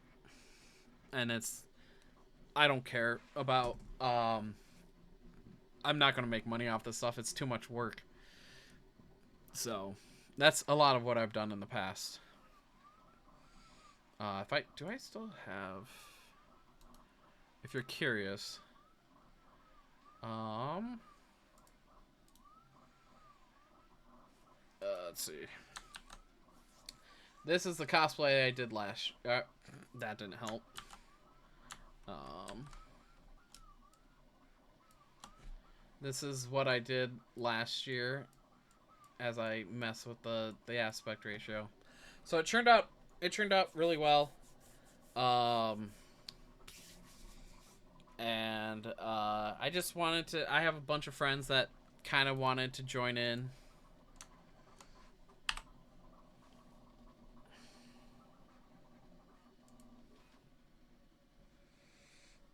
So, but I'm trying to. Do you have any ideas for ghost hunting gear that is something that you might like to see or be used, or something out there that I'm not thinking of in my list? Um, because there's definitely new tech all the time. Oh, I should put dots on that, shouldn't I? I don't think I have dots.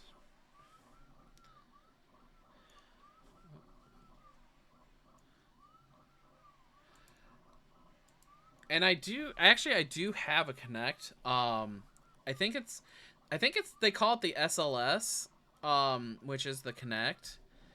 Um, that I do own a Connect. I bought one. Well, I have an Xbox One Connect, and I also bought a Connect when I was trying out full body tracking for VR chat.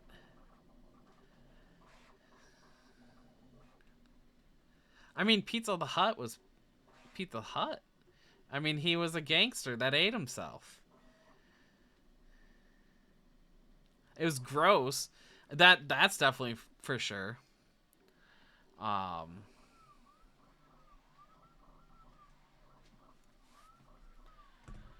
but I'm trying to think. Oh, I guess yeah. Temperatures.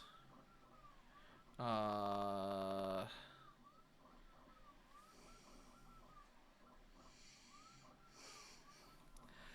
but let's see what else is there. Um,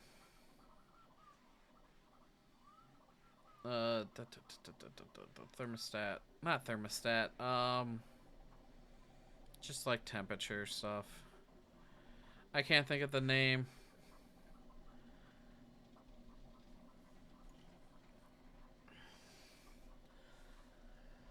Oh, let's see. What else is there? What are I using? What's in Phasmophobia?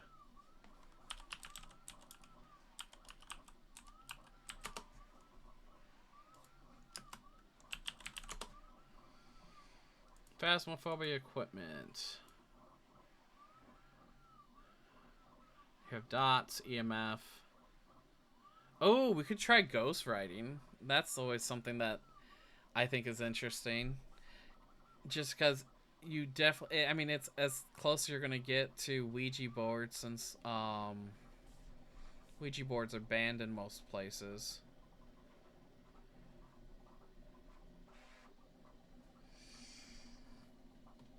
Mm. I couldn't think of thermometer. Wow. Oh well. Let's see. UV light. Oh, that's good. UV light.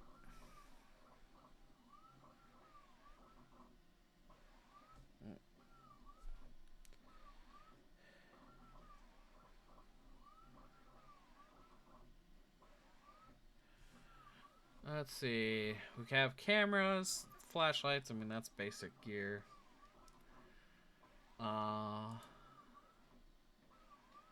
Love you, kind of make people days better, and I got more days. Be a tough tier stream if I have.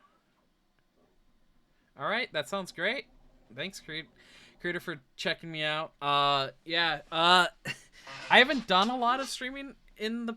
I did stream way back. I mean, I never had a following much at all, but it's something that I kind of jumped in back doing again.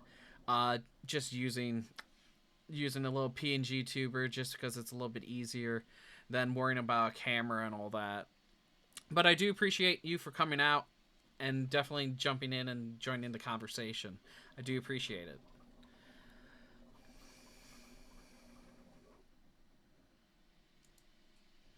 Let's see what else. What do we need? I'm pretty sure salt would not be okay to have. Ooh, parabolic microphone might be an interesting to use. Um, maybe if we hear certain things, maybe kind of like more pointed out in different locations. Motion sensor would be probably a decent thing. Uh,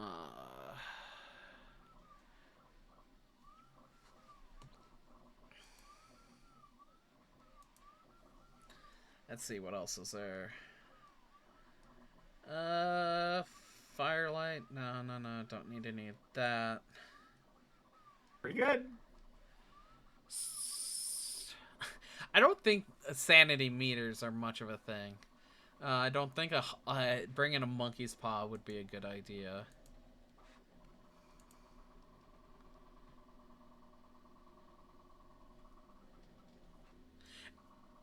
And thank you again, creator, for joining in and following me. So let's see what else. Music. See, I'm curious, using a music box, because I know there's stuff about like bringing music boxes places. Music boxes can would a music box would be interesting. I don't know if there's anything like behind music boxes and hunting. Let's look.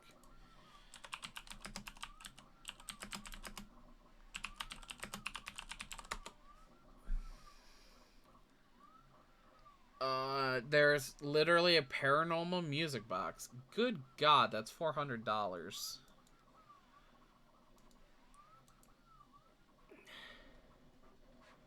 How?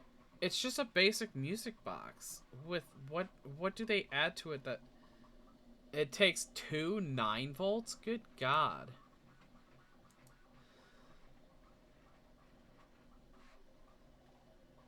What do they need 18 volts to be running? See, this is the thing that as an electrical engineer, I go, what bullshit are you using? Because using 18, because there's most likely from the picture, it looks like the 9 volts are they in series or parallel? It's hard to tell. I bet you I could probably find that battery case. Let's see if I can find that battery case. 9 volt, or 2 9 volt battery case. 9 volt battery case. Um.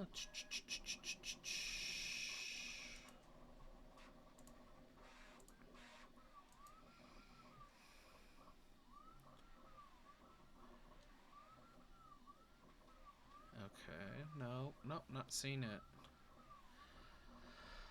Most likely they are in series. If they're in series, they're using 18 volts, and then Why would you need 18 volts?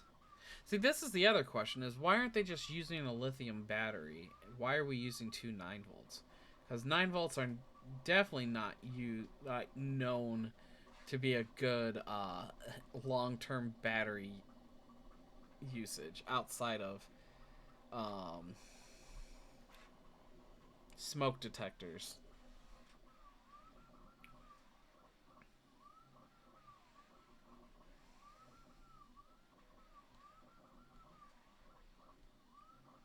No, no battery cases show up in the immediate. So I don't know. I just think it's insane. Um, and the other thing is, like they don't show the internals. So what's in the internals? Because it has. Here, let me just do this. It has a switch. It has an LED, which I'm assuming when it's receiving a signal, it lights up. But you have a plain, like, generic motor there. Nothing in this entire setup would need 18 volts. I mean, if they're in parallel, you're looking at 9 volts and just like a shit ton of time. But even so, if we're talking a smoke detector can exist for multiple years on one 9 volt battery, why would you need more than one 9 volt battery for like an overnight ghost hunt? I feel like there's some tomfoolery in that device itself. There's something in here that just doesn't make sense, and I'm not spending $400 to find out that there's just bullshit underneath this thing.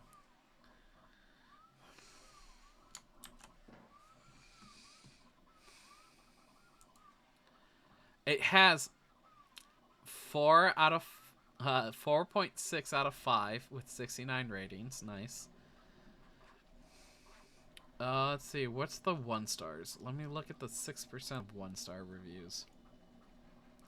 It's a glorified motion detector. It's a relabeled product. Oh, that's interesting.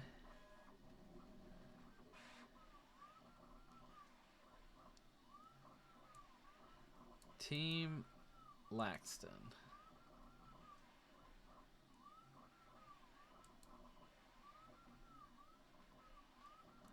That is definitely not ghost hunting. Okay.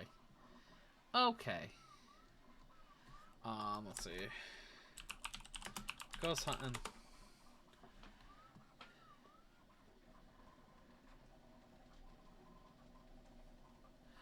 Man,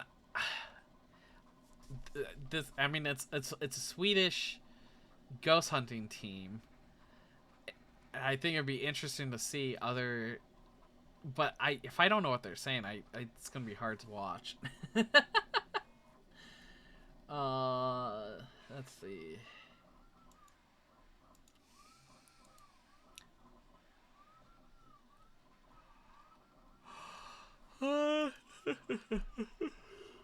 Oh, here we go. Shop. What do they got in their shop? Oh, it straight up is. Well, how much? Okay, how much is 4,000 kroner in US?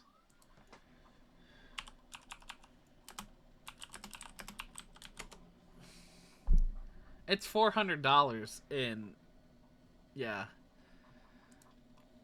So even they're selling it at $400. Wow. When that person said that they are just relabeling it as their product, they are not lying.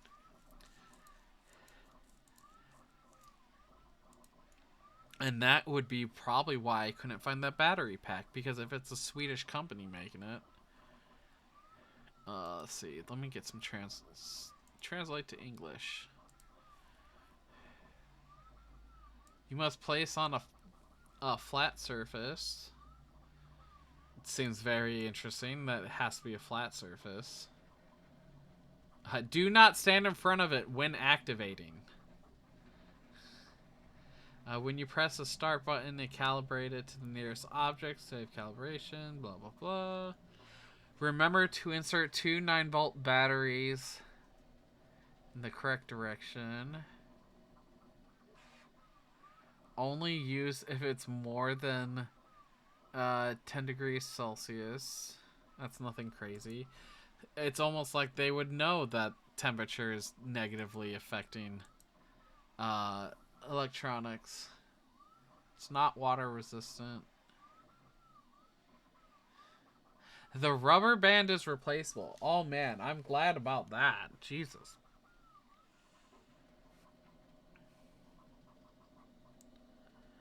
I'm just really curious. Why is it using 2 9-volts? What the fuck is Pyramid of Truth?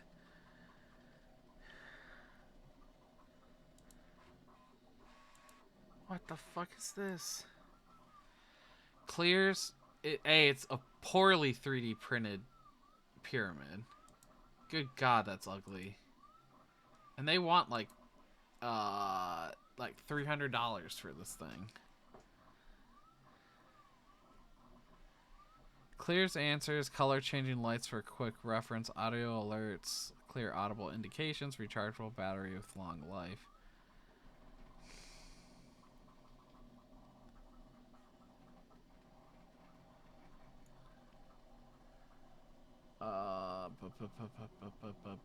Jesus Christ. Why is it so poorly made? Like, I can see the layer lines on this thing. Like, you can see the layer lines. And look how bad the edging is. Especially the point. Like, that just looks like it shitted out the point. Like, what the fuck is going on? Oh, I just realized my music stopped. Why did we not replay all?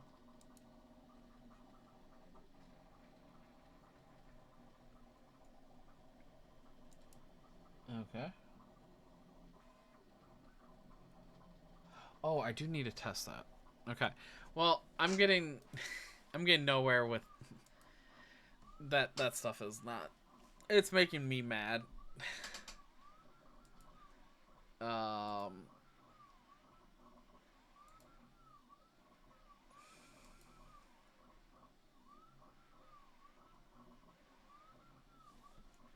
okay.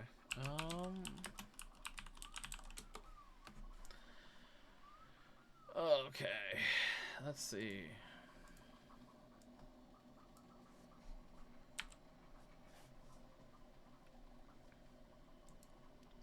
If I do this new. Ah, damn.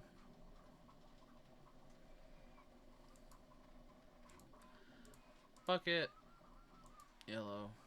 Pen. Okay. Alright. Now I need to do what I actually need to do for streaming shit. Moving on to the last agenda item.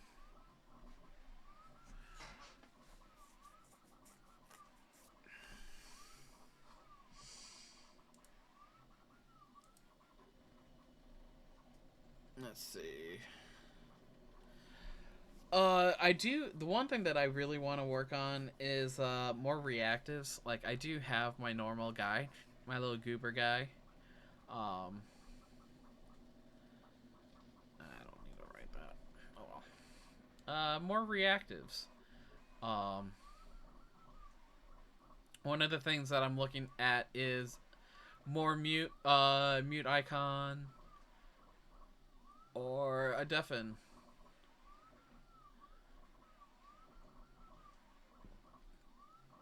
So basically, not if I just mute, it looks a little bit better. Nothing crazy there. Um, but let's see. Um,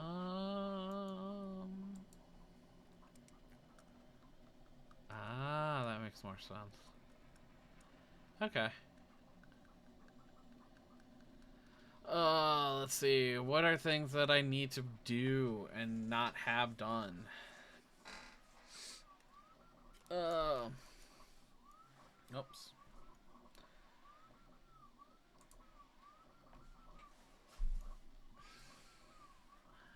I do probably need to eventually, uh, just a proper 1.0. Uh, just because I made this, because originally I just started off with just my cat, and then just decided to expand it into something that's just not my cat. Um, Especially since, man, I could do so much more. I think it'd be funny, but I do want to animate more and try to figure out some of that stuff. Just do a little bit more fun stuff there. Uh, the one things that I need probably is probably um a border, um or what is also called what's it freaking called? It's a bias. I can't even think of the name. It's on consoles. Not consoles, on arcade machines. Um,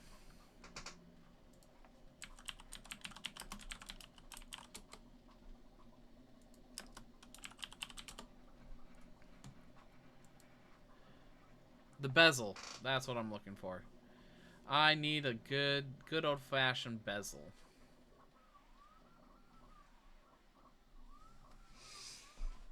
And see, the thing is, even though, lore wise, I know people are gonna want something extensive. Yeah, I'm not gonna do crazy lore. I just have a basis for what I want. What I want it to look like. Um,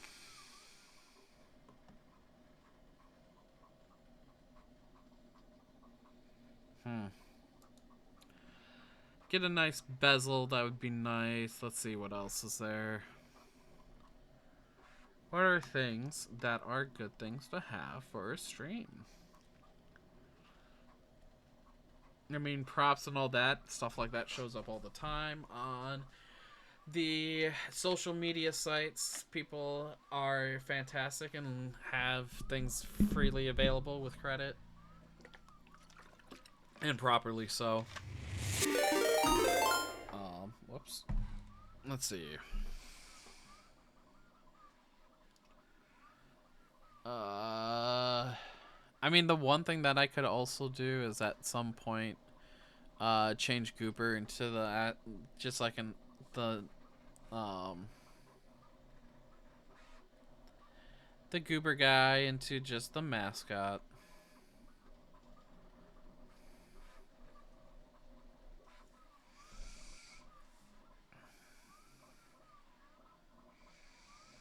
Let's see.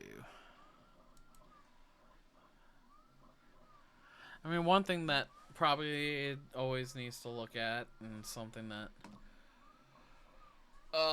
is always a big consideration, is just content.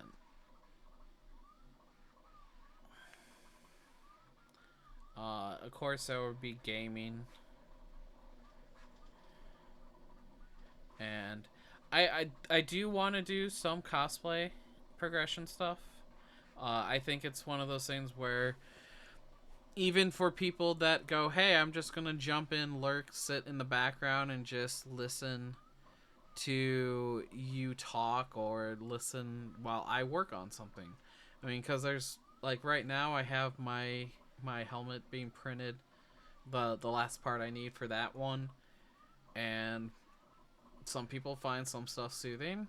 You know, the whole thing with how I did a lot of cosplay stuff in the beginning was, or not even cosplay, streaming stuff, was literally just doing a 3D printer. Um, the unfortunate thing was in that era of Twitch, 3D printing was not a legitimate thing to have as an item for it all. So now that I can do it and not get in trouble for it, I'm up for it. And I think it is cool, fun to watch sometimes, where you can watch a piece be built as you watch the stream, as it progresses throughout the time. You know, you get through that, so it's fun. I think it's something that I think people would like. And know that, you know, you don't always have to be as fancy as some of these other people, or do like a common cosplay or something that is what's out there. And then let's see, gaming and cosplay. What is also something that I do? I mean, honestly, no matter what, it's there will be backseaters, but there's art. I mean, we got stuff in like 3D modeling. There's definitely stuff out there that I definitely need to check out and definitely do, but I the biggest thing is when you teach yourself how to use these softwares, doing stuff sometimes the hard way is the best way to learn to not do it, or it might be the only way that you can do it. Because there are definitely methods that I've learned that do not work for other stuff. I do think that's kind of funny. Okay. I'm looking at what's up on Twitch's browse, and it says "Together for Legendary Women," and there's definitely at least a male presenting person in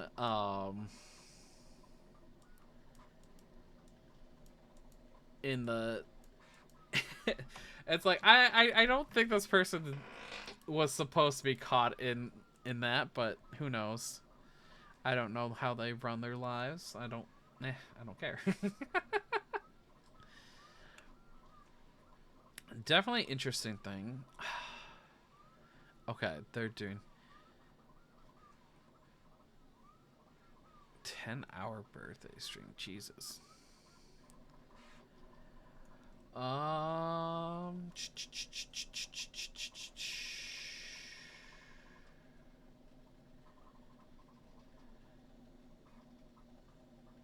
There's definitely some interesting people on the feed. I think the one thing, generally speaking, is a bezel is not always like completely used. Um, I think I see it more. You see a bezel more when you have like active chat or something that is actively taking up part of your screen.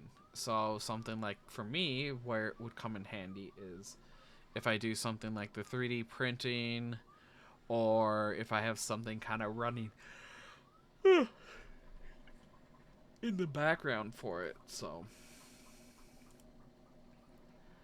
Um,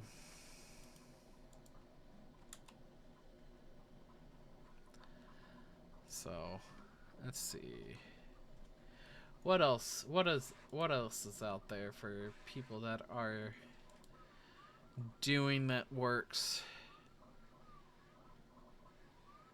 Well, there's T-Pain. Oh, there we go. I can add that to the list as freaking collabs.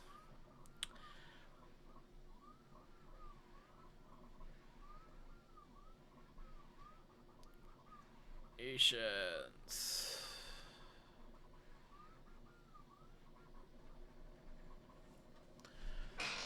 Be nice to do more this coming up year, see how things pan out. Don't know. Um, I've been doing a lot stuff with 4-hit. That's been pretty fun. So, um, there's been some interesting things. The one thing is, and I know content-wise, I don't. I think it'd be fun to do as a group more than just like a solo thing. Would be to do is react content. Um, there is some stuff that I have found or come across recently that is just like pure insanity, and it's like, why? How is this not already like in the meta of watching ridiculous shit? Um, but I think that's more something that like I do with the Portal Pals, or like any other group that might end up doing it, and they're like, hey, come on and join us and help us like make fun of really bad acting or really bad stories. Um, but there's a lot of stuff out there that exists. I think one of the things I could do in collaborations is talk to some of my friends that work industry wise. Um, so I do have friends out there that work in a lot of different medias, and I think it'd be kind of fun to bring them in, play some of these games, because I think some of the games that I've enjoyed watching over time. Uh, I think some of them just are the games are fun, and that's the point. Why would you play a game if it's not fun? Uh, but I think some of the stuff that it'd be fun to do, but also some of them they do stream as well, and I would like to bring something to the table if we do stuff, versus just being myself in myself. Um, so oh shit! What? Okay, what the fuck? I am so sorry. Hello, everyone. I did not realize you guys rated. There was no audio on my end. Why? Why did I have no audio? And I was looking at other stuff. I am so sorry. Thank you guys for jumping in. I really do appreciate it. Hey, I don't know why, but I did have raid sounds working, And now raid sounds are not working. I did not hear a single thing, and I want to know why.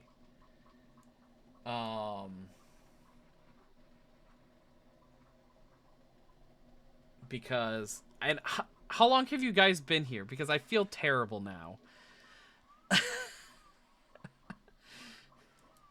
Mystic, I know you're out there. If you're still sitting around, how long did I just saw you guys up? When did this happen? Why did I have zero sound? When what? 6 or 7 minutes? What the? God damn it. Ugh. Now, see that. I'm gonna have to figure out why. I have to figure out why that did not make a single sound. I was just ranting about random shit, and I totally missed it. I need to know why that sound did not come through. So, well, now that I know y'all here, hopefully, thank you so much for jumping in and rating me. I've been talking a lot for about 2 hours now about random shit. So far, basically tonight we've covered two different cosplays that I'm working on this year, some events that I plan to hit up this year as well, and also a possible ghost hunt in the future. So, kind of crazy things happening this year. I don't know how many things will happen just because I am I'm not the only person being involved on that stuff. So for my cosplays, I do have technically a Facebook and Instagram. I'm terrible at posting anything. I've had them for such a long time, and I just didn't really use them. But I can grab my Facebook page and then my Instagram as well. They might actually let me see if they're even in my links for like general stuff. Um, I need to know why that thing did not.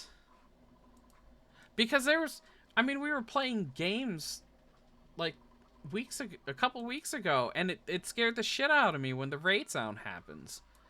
So I don't know why all of a sudden the raid sounds are just not happening. Here.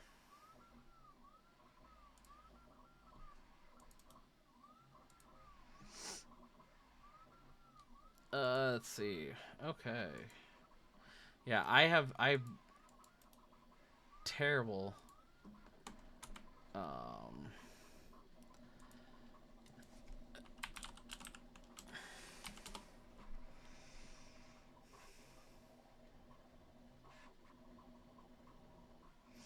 Um.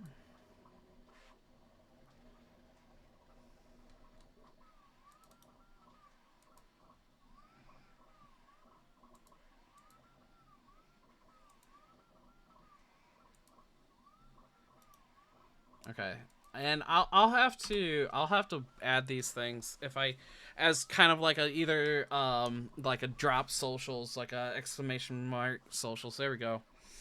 I need to add commands.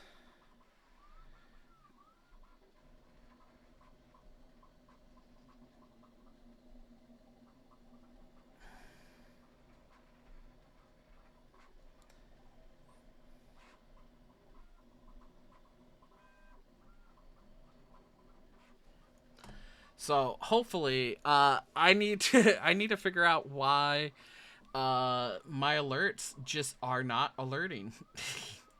I normally I'm so confused. Okay, let's see. Let me go into this alert because I know that I've heard Pretty good.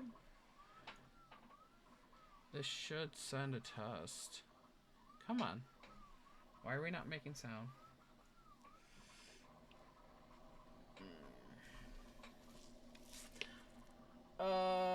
Why are we not making sound?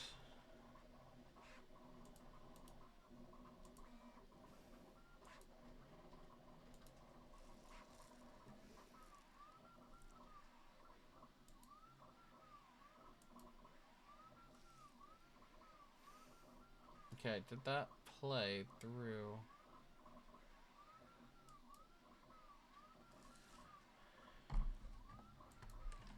I hear it, but I'm not seeing it. Oh, that's why. God damn it. At least this. Let's see if we get this one fixed.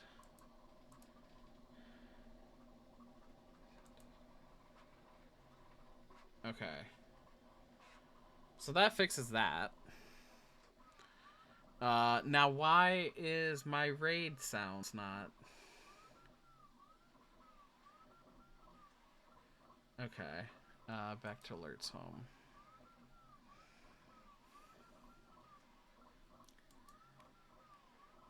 It's weird because I I never set up the original alert for raids and it was like a default one. So that's why it's crazy to me that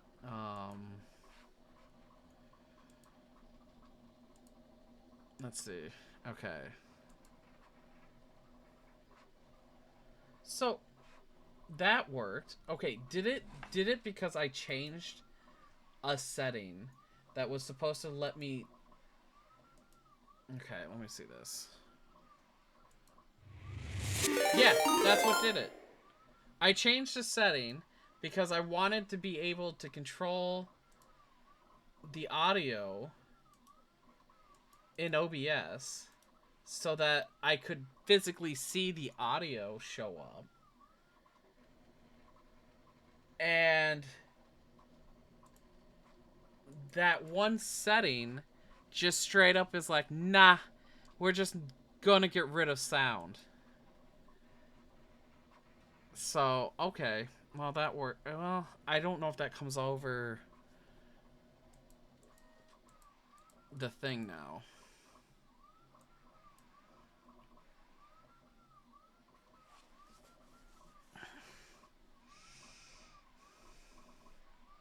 I don't know how many people are still lurking around. But the second time everybody you're in.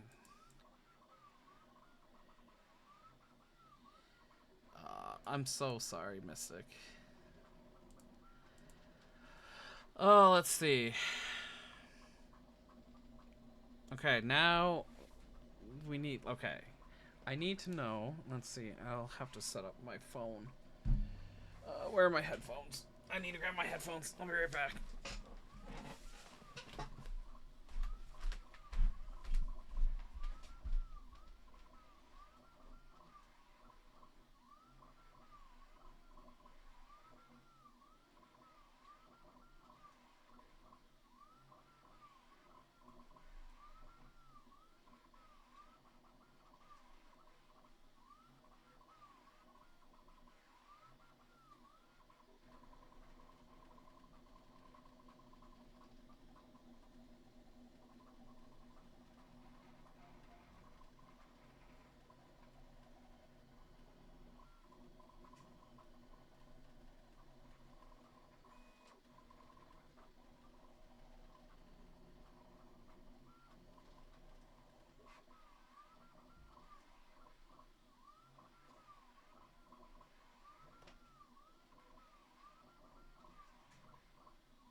Let's see.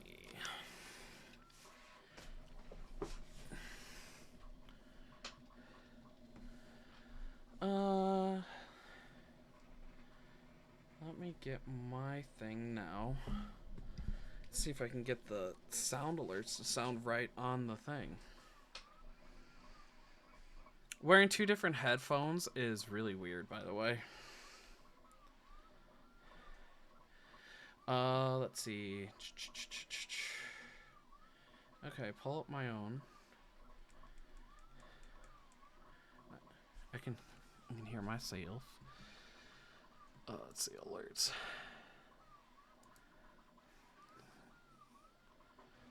Okay. The sound definitely does not show up on the stream, which is a pain.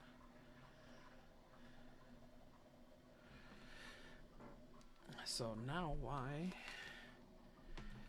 why does this audio not show up in the stream? What's the... Let's see.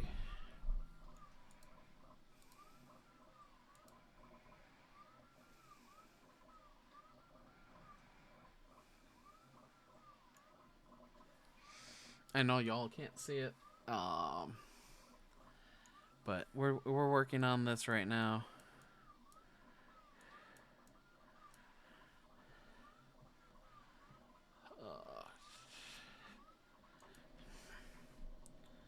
Let's see.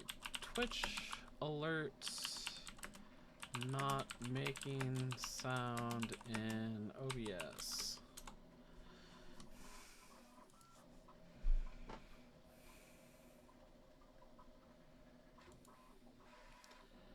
Control. See, that's the thing. And that's why I shifted it, and what now caused an issue is it's like, oh, change the option to be in control audio via OBS. But then it gets rid of all my audio.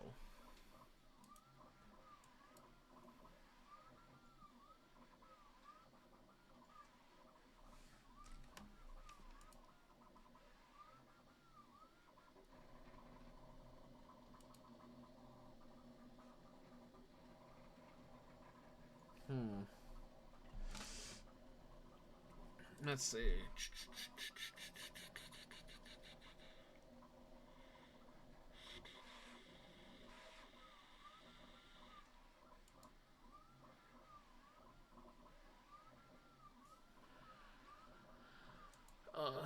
Let's see. Right click on OBS properties, control via, yeah. In the advanced properties, verify the auto monitoring is...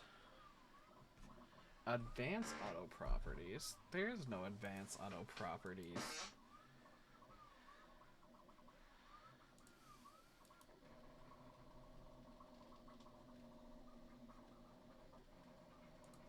Is that just the general settings for OBS then?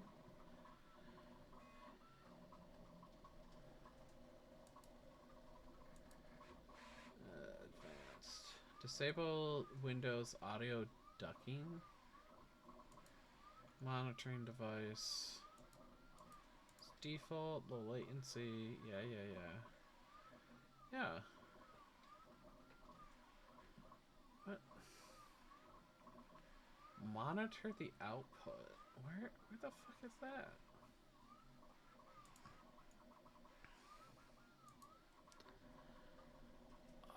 Restart. Yeah, I don't want to restart OBS. Let's not do that.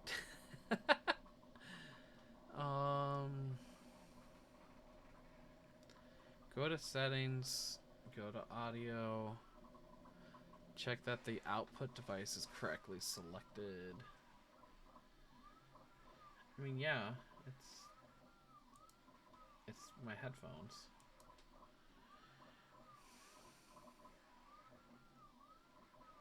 Yeah, but that's not the problem. I can hear it, but Twitch can't hear it. Chat can't hear it, which makes me sad because I got special sounds. Well, I have a special sound.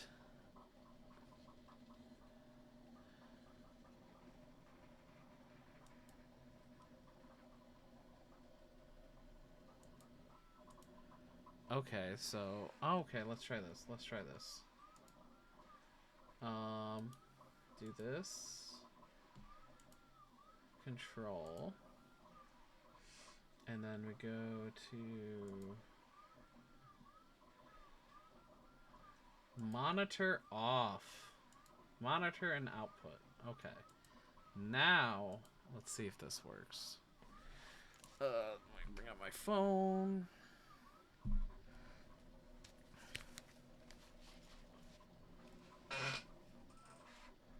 Okay. My my my chair's so loud. My squeaky chair. Okay, that works. There we go.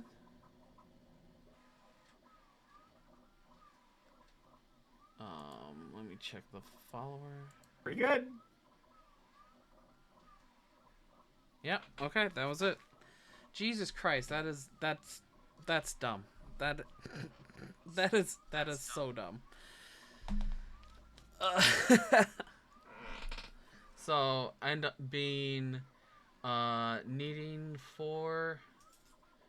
I had it controlled in OBS, which was fine and all that, but the issue is that the audio setting was not set to monitor and output, just output.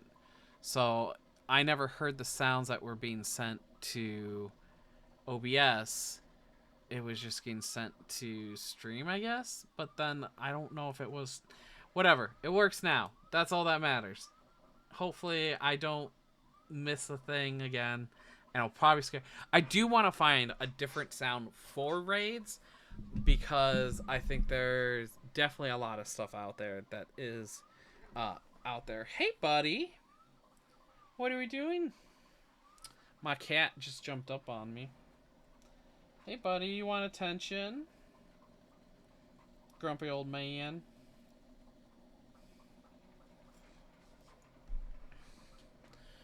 So, that is done. Hopefully, for now.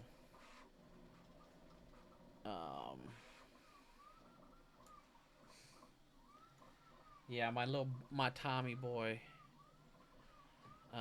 Here, let me pull a picture for you. Though, it's a close shot.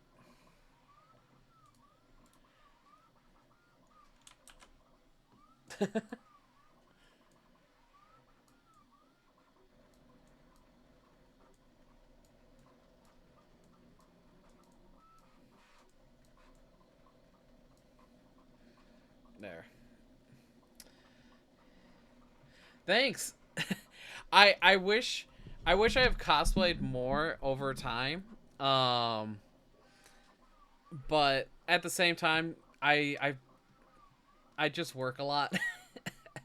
I did a lot of cosplaying in my early 20s, and then like the later 20s I kind of petered off, but I still enjoy doing it. It's been a lot of fun. Um I've done a lot of crazy stuff. I've gone from my first cosplay officially was the I believe Emiya Shiro from Fate Stay Night, where I bleached my hair orange and uh and just wore a plain baseball tee, so nothing crazy. Hey Vix, how you doing, Vix? But I've done a lot of crazy stuff. What some of the stuff that I ended up doing down the road was I got into doing a lot of horror makeup. So I worked at haunted houses. Um, and so with the haunted houses and all that stuff, that was a lot of fun. I got to meet a lot of people. It's kind of ruined haunted houses for me in general because I look more nowadays at uh for haunted houses. I love behind the scenes. One of the things, I can do this now because the season is over and they don't exist anymore, and they only happen once a year. Let me find it. Albums. So last year for Halloween, or I say for Halloween, my sister and my birthday fall. I think it's like 3 weeks apart. So we're both. Um, she's October. I'm November, and so the one thing they like doing is going down to Hollywood Horror Nights, and so for our birthday, we decided to do a kind of a sibling trip down to um, down to um, what's it called? To Halloween Horror Nights down in Orlando. Um, and it was a lot of fun. Like we went, I had a blast. Um, and generally speaking, I mean, there's always gonna be some level of weird stuff, but overall, the whole thing was a lot of fun. We went to we hit up Halloween Horror Nights. We hit what is it called? SeaWorld's thing. I'm trying to remember what SeaWorld's shoot, something Howl. Um let's see. It's not in the pictures. Shoot. I thought I put all those in there. But the actually, what's it called? No, that's just Halloween Horror Nights. So we did Halloween Horror Nights. We did behind the scenes or behind the scare, as what they called it, and it was really cool because we basically got to walk through six different um, haunted houses and got to see like behind the scenes, like where actors would be, kind of like how they set up all this stuff. It's really fascinating. It is kind of pricey to do, so be aware. It's not cheap is the best way to put it. I think the tour itself was like $300, and it's you don't even get a ticket to Universal Studios out of it. I don't remember the total price of the ticket. Um, I know we did um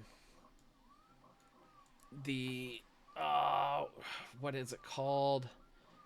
The SeaWorld event. Let's see. Hollow Scream. Yeah, it's not something that runs off the tongue. But the Hollow Scream thing at SeaWorld was a lot of fun as well. Um, because they um they got to we got to walk around. So we end up doing, because my sister is visually disabled, and so we end up doing the kind of the private tour with a tour guide, and which that tour guide, she was fantastic. Don't remember her name. She was very fantastic. She was very sweet.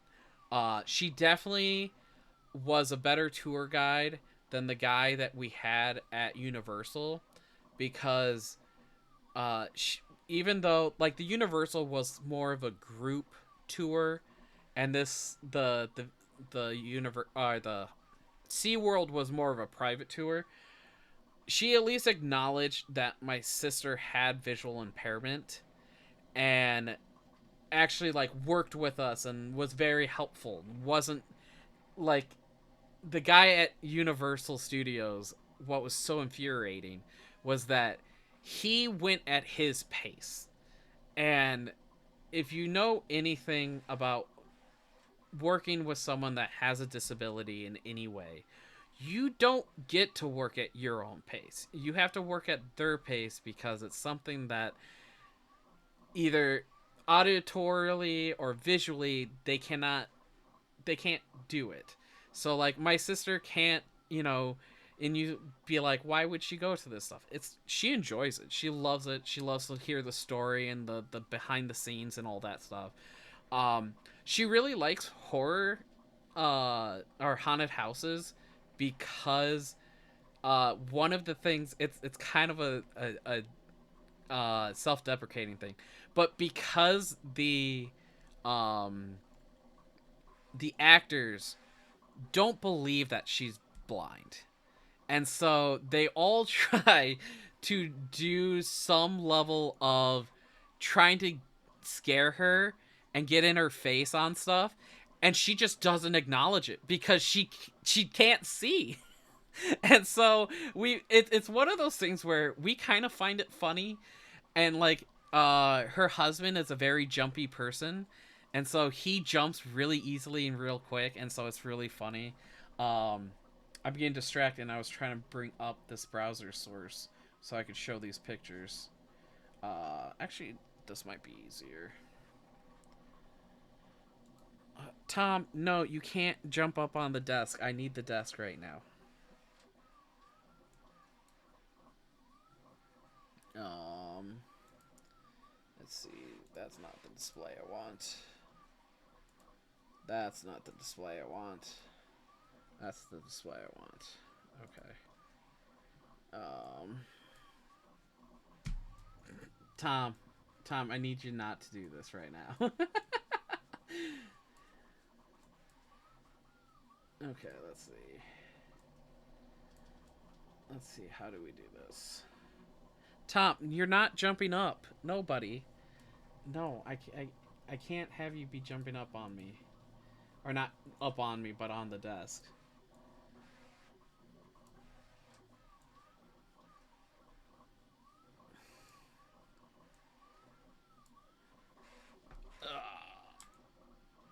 Let's do this. I'm being smart and actually utilizing tools. Are you gonna get down, buddy? You're moving a lot. You're scaring me. Okay, let me pull up this, see how that looks.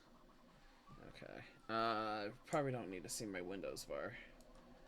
There you go. Okay, let's transition to that.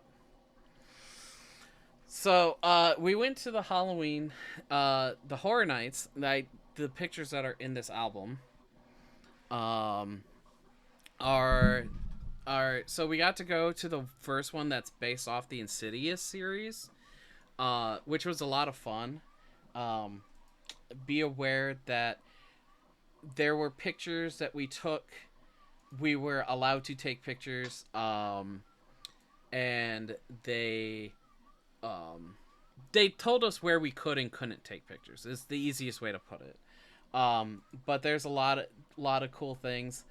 In the beginning, I forgot to take pictures a little bit until he said that, oh, this is a spot you can't take pictures. I was like, oh yeah, I could have been taking pictures this whole time. But we got to go through the haunted houses, kind of like the normal way you would do it, but with all the lights on, and got to see all the behind the scenes stuff, and it was really cool. Um, so it all this stuff is based off the first few Insidious movies, and they were. It was interesting. I never watched any of the Insidious movies. I'm not a huge horror movie person. So I didn't watch a lot of that. Let me see if I can get down these bars a little bit. Um, so they it was kind of cool. You got to see a bunch of the like cool little tech things. The things that you learn I didn't know about, like, I mean, a common thing is like compressed air just to distract someone from walking in a certain location. Is to just like grab people's attentions and stuff. Like all the little trinkets and stuff that they have on the things. The next one that we got to go through was the the new Ghostbusters movies that came out. They had a haunted house based off of that. Not surprising, it's a Universal show or movie. And so we got to do that, and got to see all the cool stuff that was there.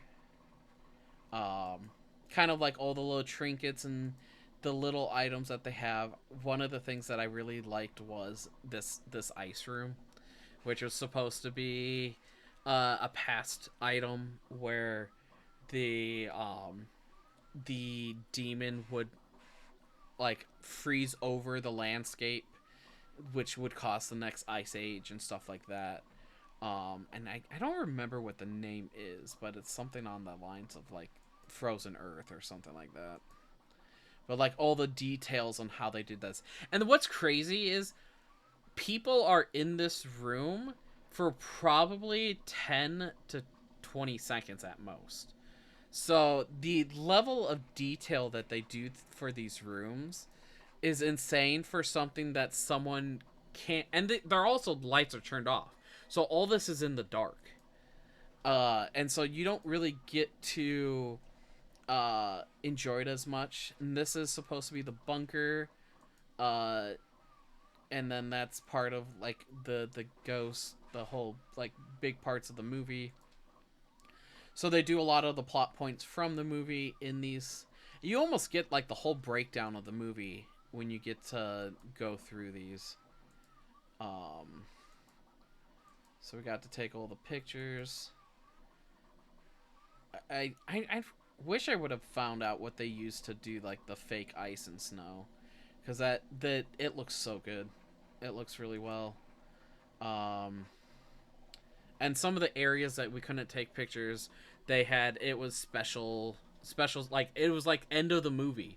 So like on like and they use stuff like the newer things that they use tech wise is using LED strings and LED ropes and stuff like that so that they can um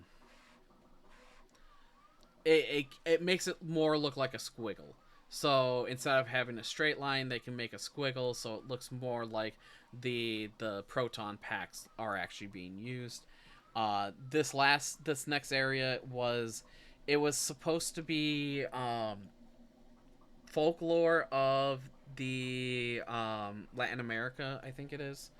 So it's like scary stories that are usually told during I mean when you're a kid. The three main ones are the I wish I could remember their names, but basically a shapeshifter, a guy that will rip out your spine, and a giant owl bird man thing. You'll see it. It gets real disgusting. Um, so nice little bit of flan there. These little pueblo areas, they did such a good like job making it look like small like towns. And so one of the first guys that you come across is this guy that I wish I could remember the story behind it, but basically depending I think on how like bad or evil you were is like he would literally rip out your spine. um and so that was like what he was known for, was like just taking out people's spines and gutting them. So this is like the more of the gory stuff. um but he was supposed to be a butcher. We got to see some of the cool stuff.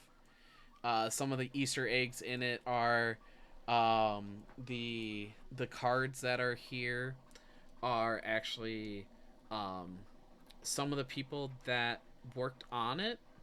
They um they made kind of like little fake company cards that they put on these doors as kind of like a credits. The next area is the owl creature thing. um it's I will say in a lot of these pictures like it looks crazy and gnarly. It smelled horrendous. Like it was terrible smelling. Like I'm pretty sure like I covered my face because it smelled like bird feces. It smelled so bad. And then the last one is this guy, and I wish I could remember these stories, but man, they did such a crazy job, and I'm pretty sure that's like hot glue, just like on this model itself. And the whole thing is about, at the end the question is, do you live or do you die? And so this is supposed to be the grave that you are supposed to be taken in, or being laid to rest by the end of the house itself. And then the next one was the Eternal Bloodlines, and that itself was cool. I guess the gimmick or quote unquote what was special about this one was that it was supposed to be a female led team. So it was even the story is female lead, where it's Gretel and basically taking revenge for her brother Hansel being killed. So this is uh, her at his burial site. And there's at the Van Helsing mausoleum.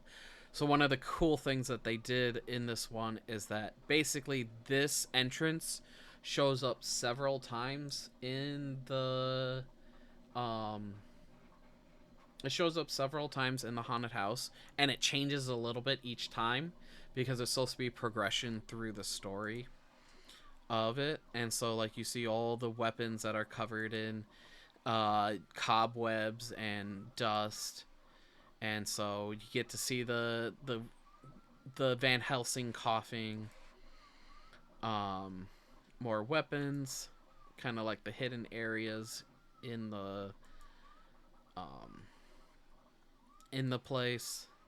And this one is so you're starting to go through the different universal monsters. Because the universal monster thing did so well. Uh, and so this one, I believe, is supposed to be the mummy. So you're going through a crypt in which basically is like you've seen a mummification process and different things. So you have Gretel coming and seeking revenge for the death of her brother. And then so this is like passage through. And there's Frankenstein's monster. So apparently there's this is like being attacked by, I believe it's like a werewolf, and basically what happens here and why he's like propped up against this is that a hand breaks through his torso here and basically just tears him apart. um it in it looks so different, like in the dark versus light. So, and then here's one of Dracula's brides, has been decapitated on in the stairs, and this is more areas around Dracula's area. There's another one of his brides, and another one that was in the coffin.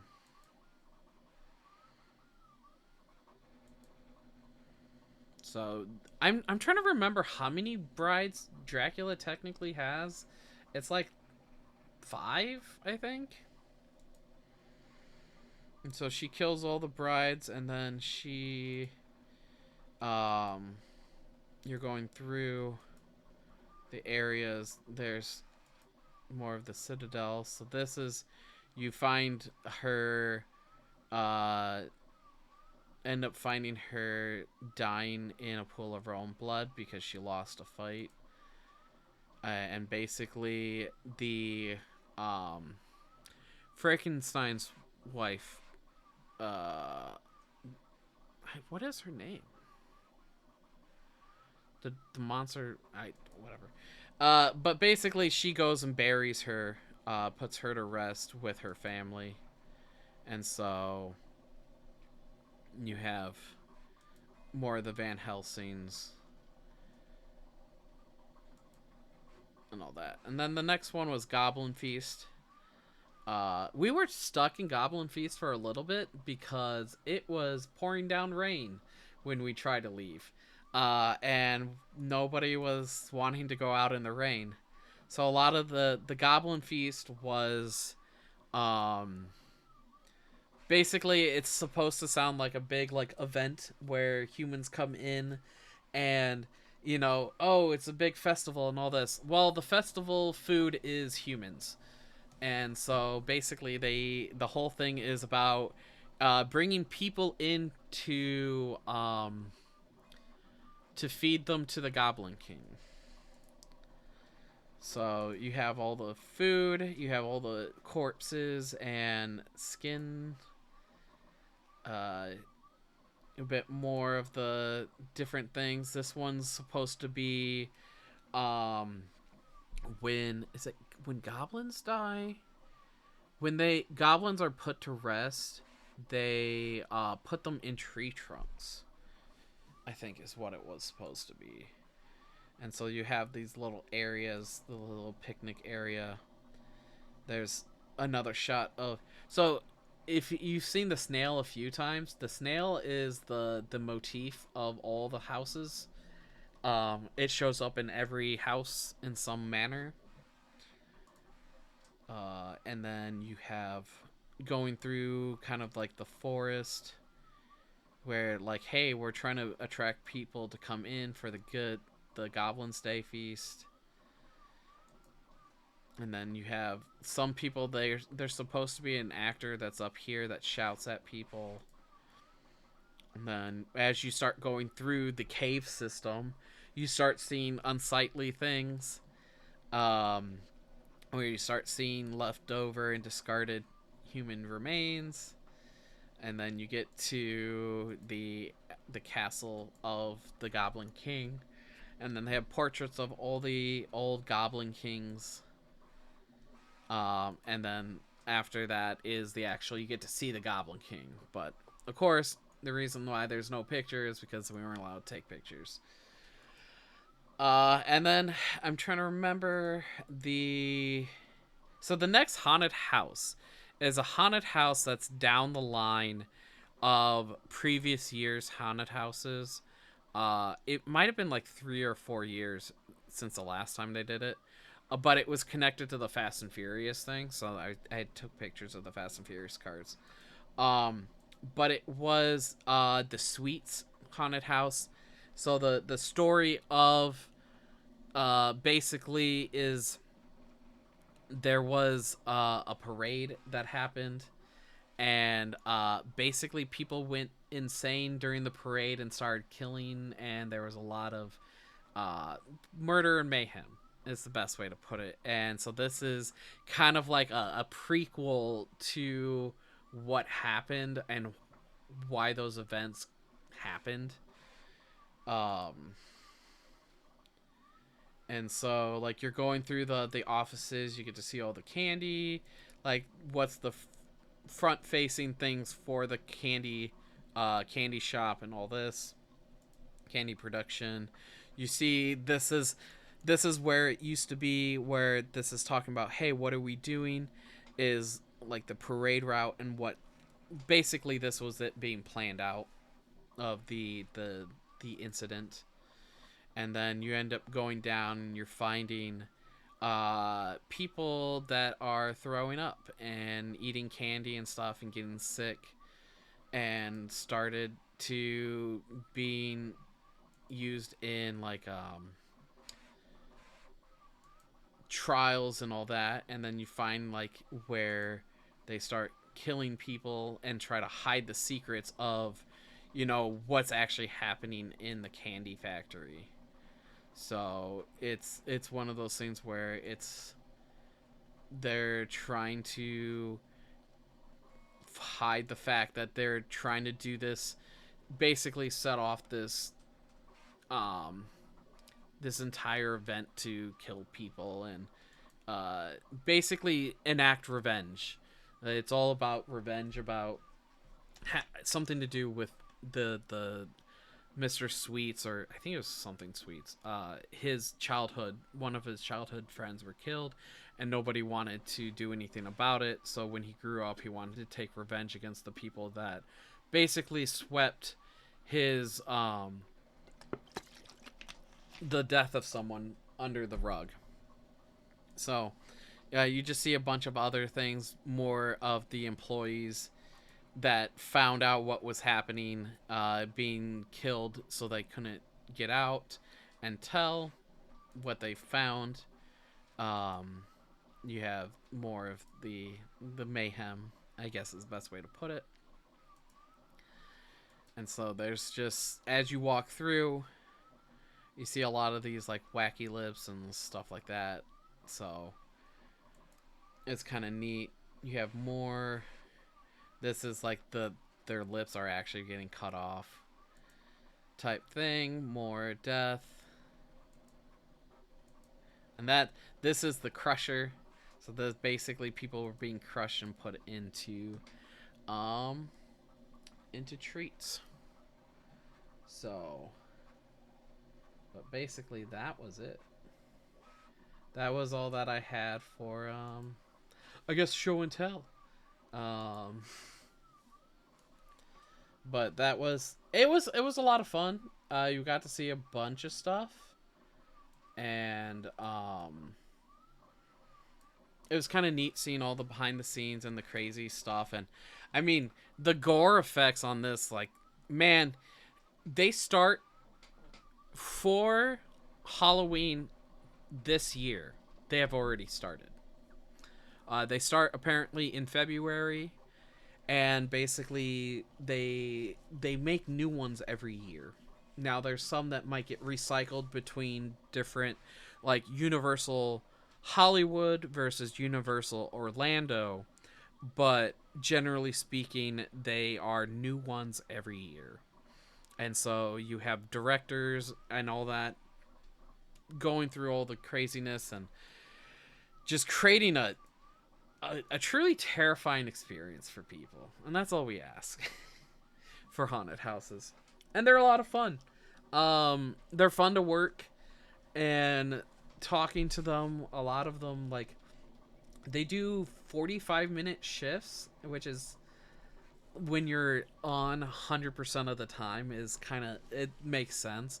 So basically they'll do 45 minutes actively scaring and then a 15-minute break, and basically do that for the from like, how late do they early do they start? It's like 6 or 7 until like midnight is what they do. And so it's several hours. And then there's guys on stilts, and those guys, I think they do 30-30, because being, or 15, like 15-15 or something like that, they do something way different for people that are on stilts. And I don't blame them. I mean, goddamn, being on stilts is kind of nuts. um but okay, let's see. After that distraction, I don't get distracted at all. Um, but yes, some of the stuff that I need to figure out for streaming is, now that we have the sound alerts fixed, hopefully, I can expand them and be able to do more custom sounds that are personally to me. I know there's some sounds I would love to use, but I think they may or may not get flagged, because they're from movies and TV shows and stuff like that, and probably would get flagged. Uh, it'd be cool if I could buy the rights, but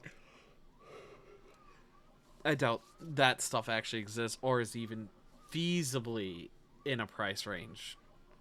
Um, but so some of the stuff that I need to look at, I don't know if anybody has anything else that might be a good thing to add to the list. But this is what I kind of have that I want to do. I am working on a deafened icon. The mute icon right now, the only thing I really done at default is add like a loading bar. So hopefully it's not a loading bar. It the spinny thing. I don't know what it has. It actually has a name. Um, and it's not even like a good name. But basically, I have a spinny bar for like the mute. I think it's funny.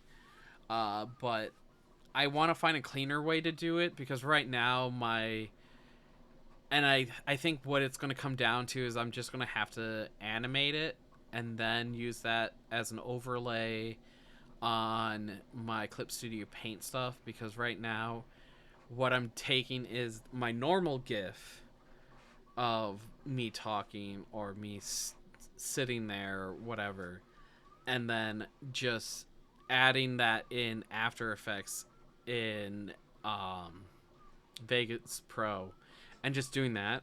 But the quality seems to be kind of like meh. So that's something I'm probably gonna change in the future, but at least that's what I'm looking at. But I think that's about it. I've been talking for 3.5 hours, so let me see who's up and around. Send you guys down to the next person.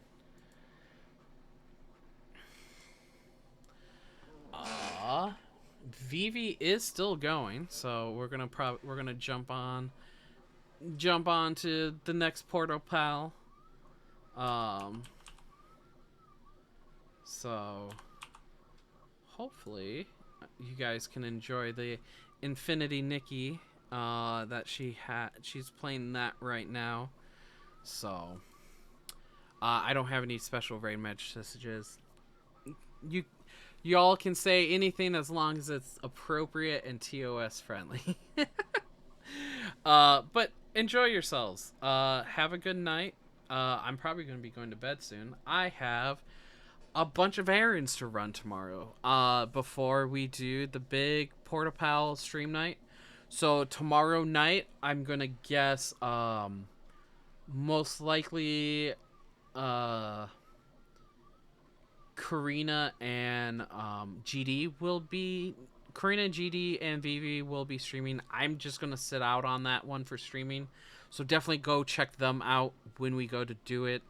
I have not set up a Portapal command, but it's my normal Portapal group. So you got Vivi, Vivi Karina Barbecue, and GD 2003. Definitely go check them out if you get a chance, if you have not already. I think a lot of y'all come from 4-Hit, so you know who we all are. But definitely come check us out, and we're going to go ahead and raid Vivi. I do appreciate everyone for stopping in. So, have a good night. Get some rest. Drink water. Don't forget to take a shower. Put on deodorant. You know, all the good jazz when it comes to being a cosplayer. Good night.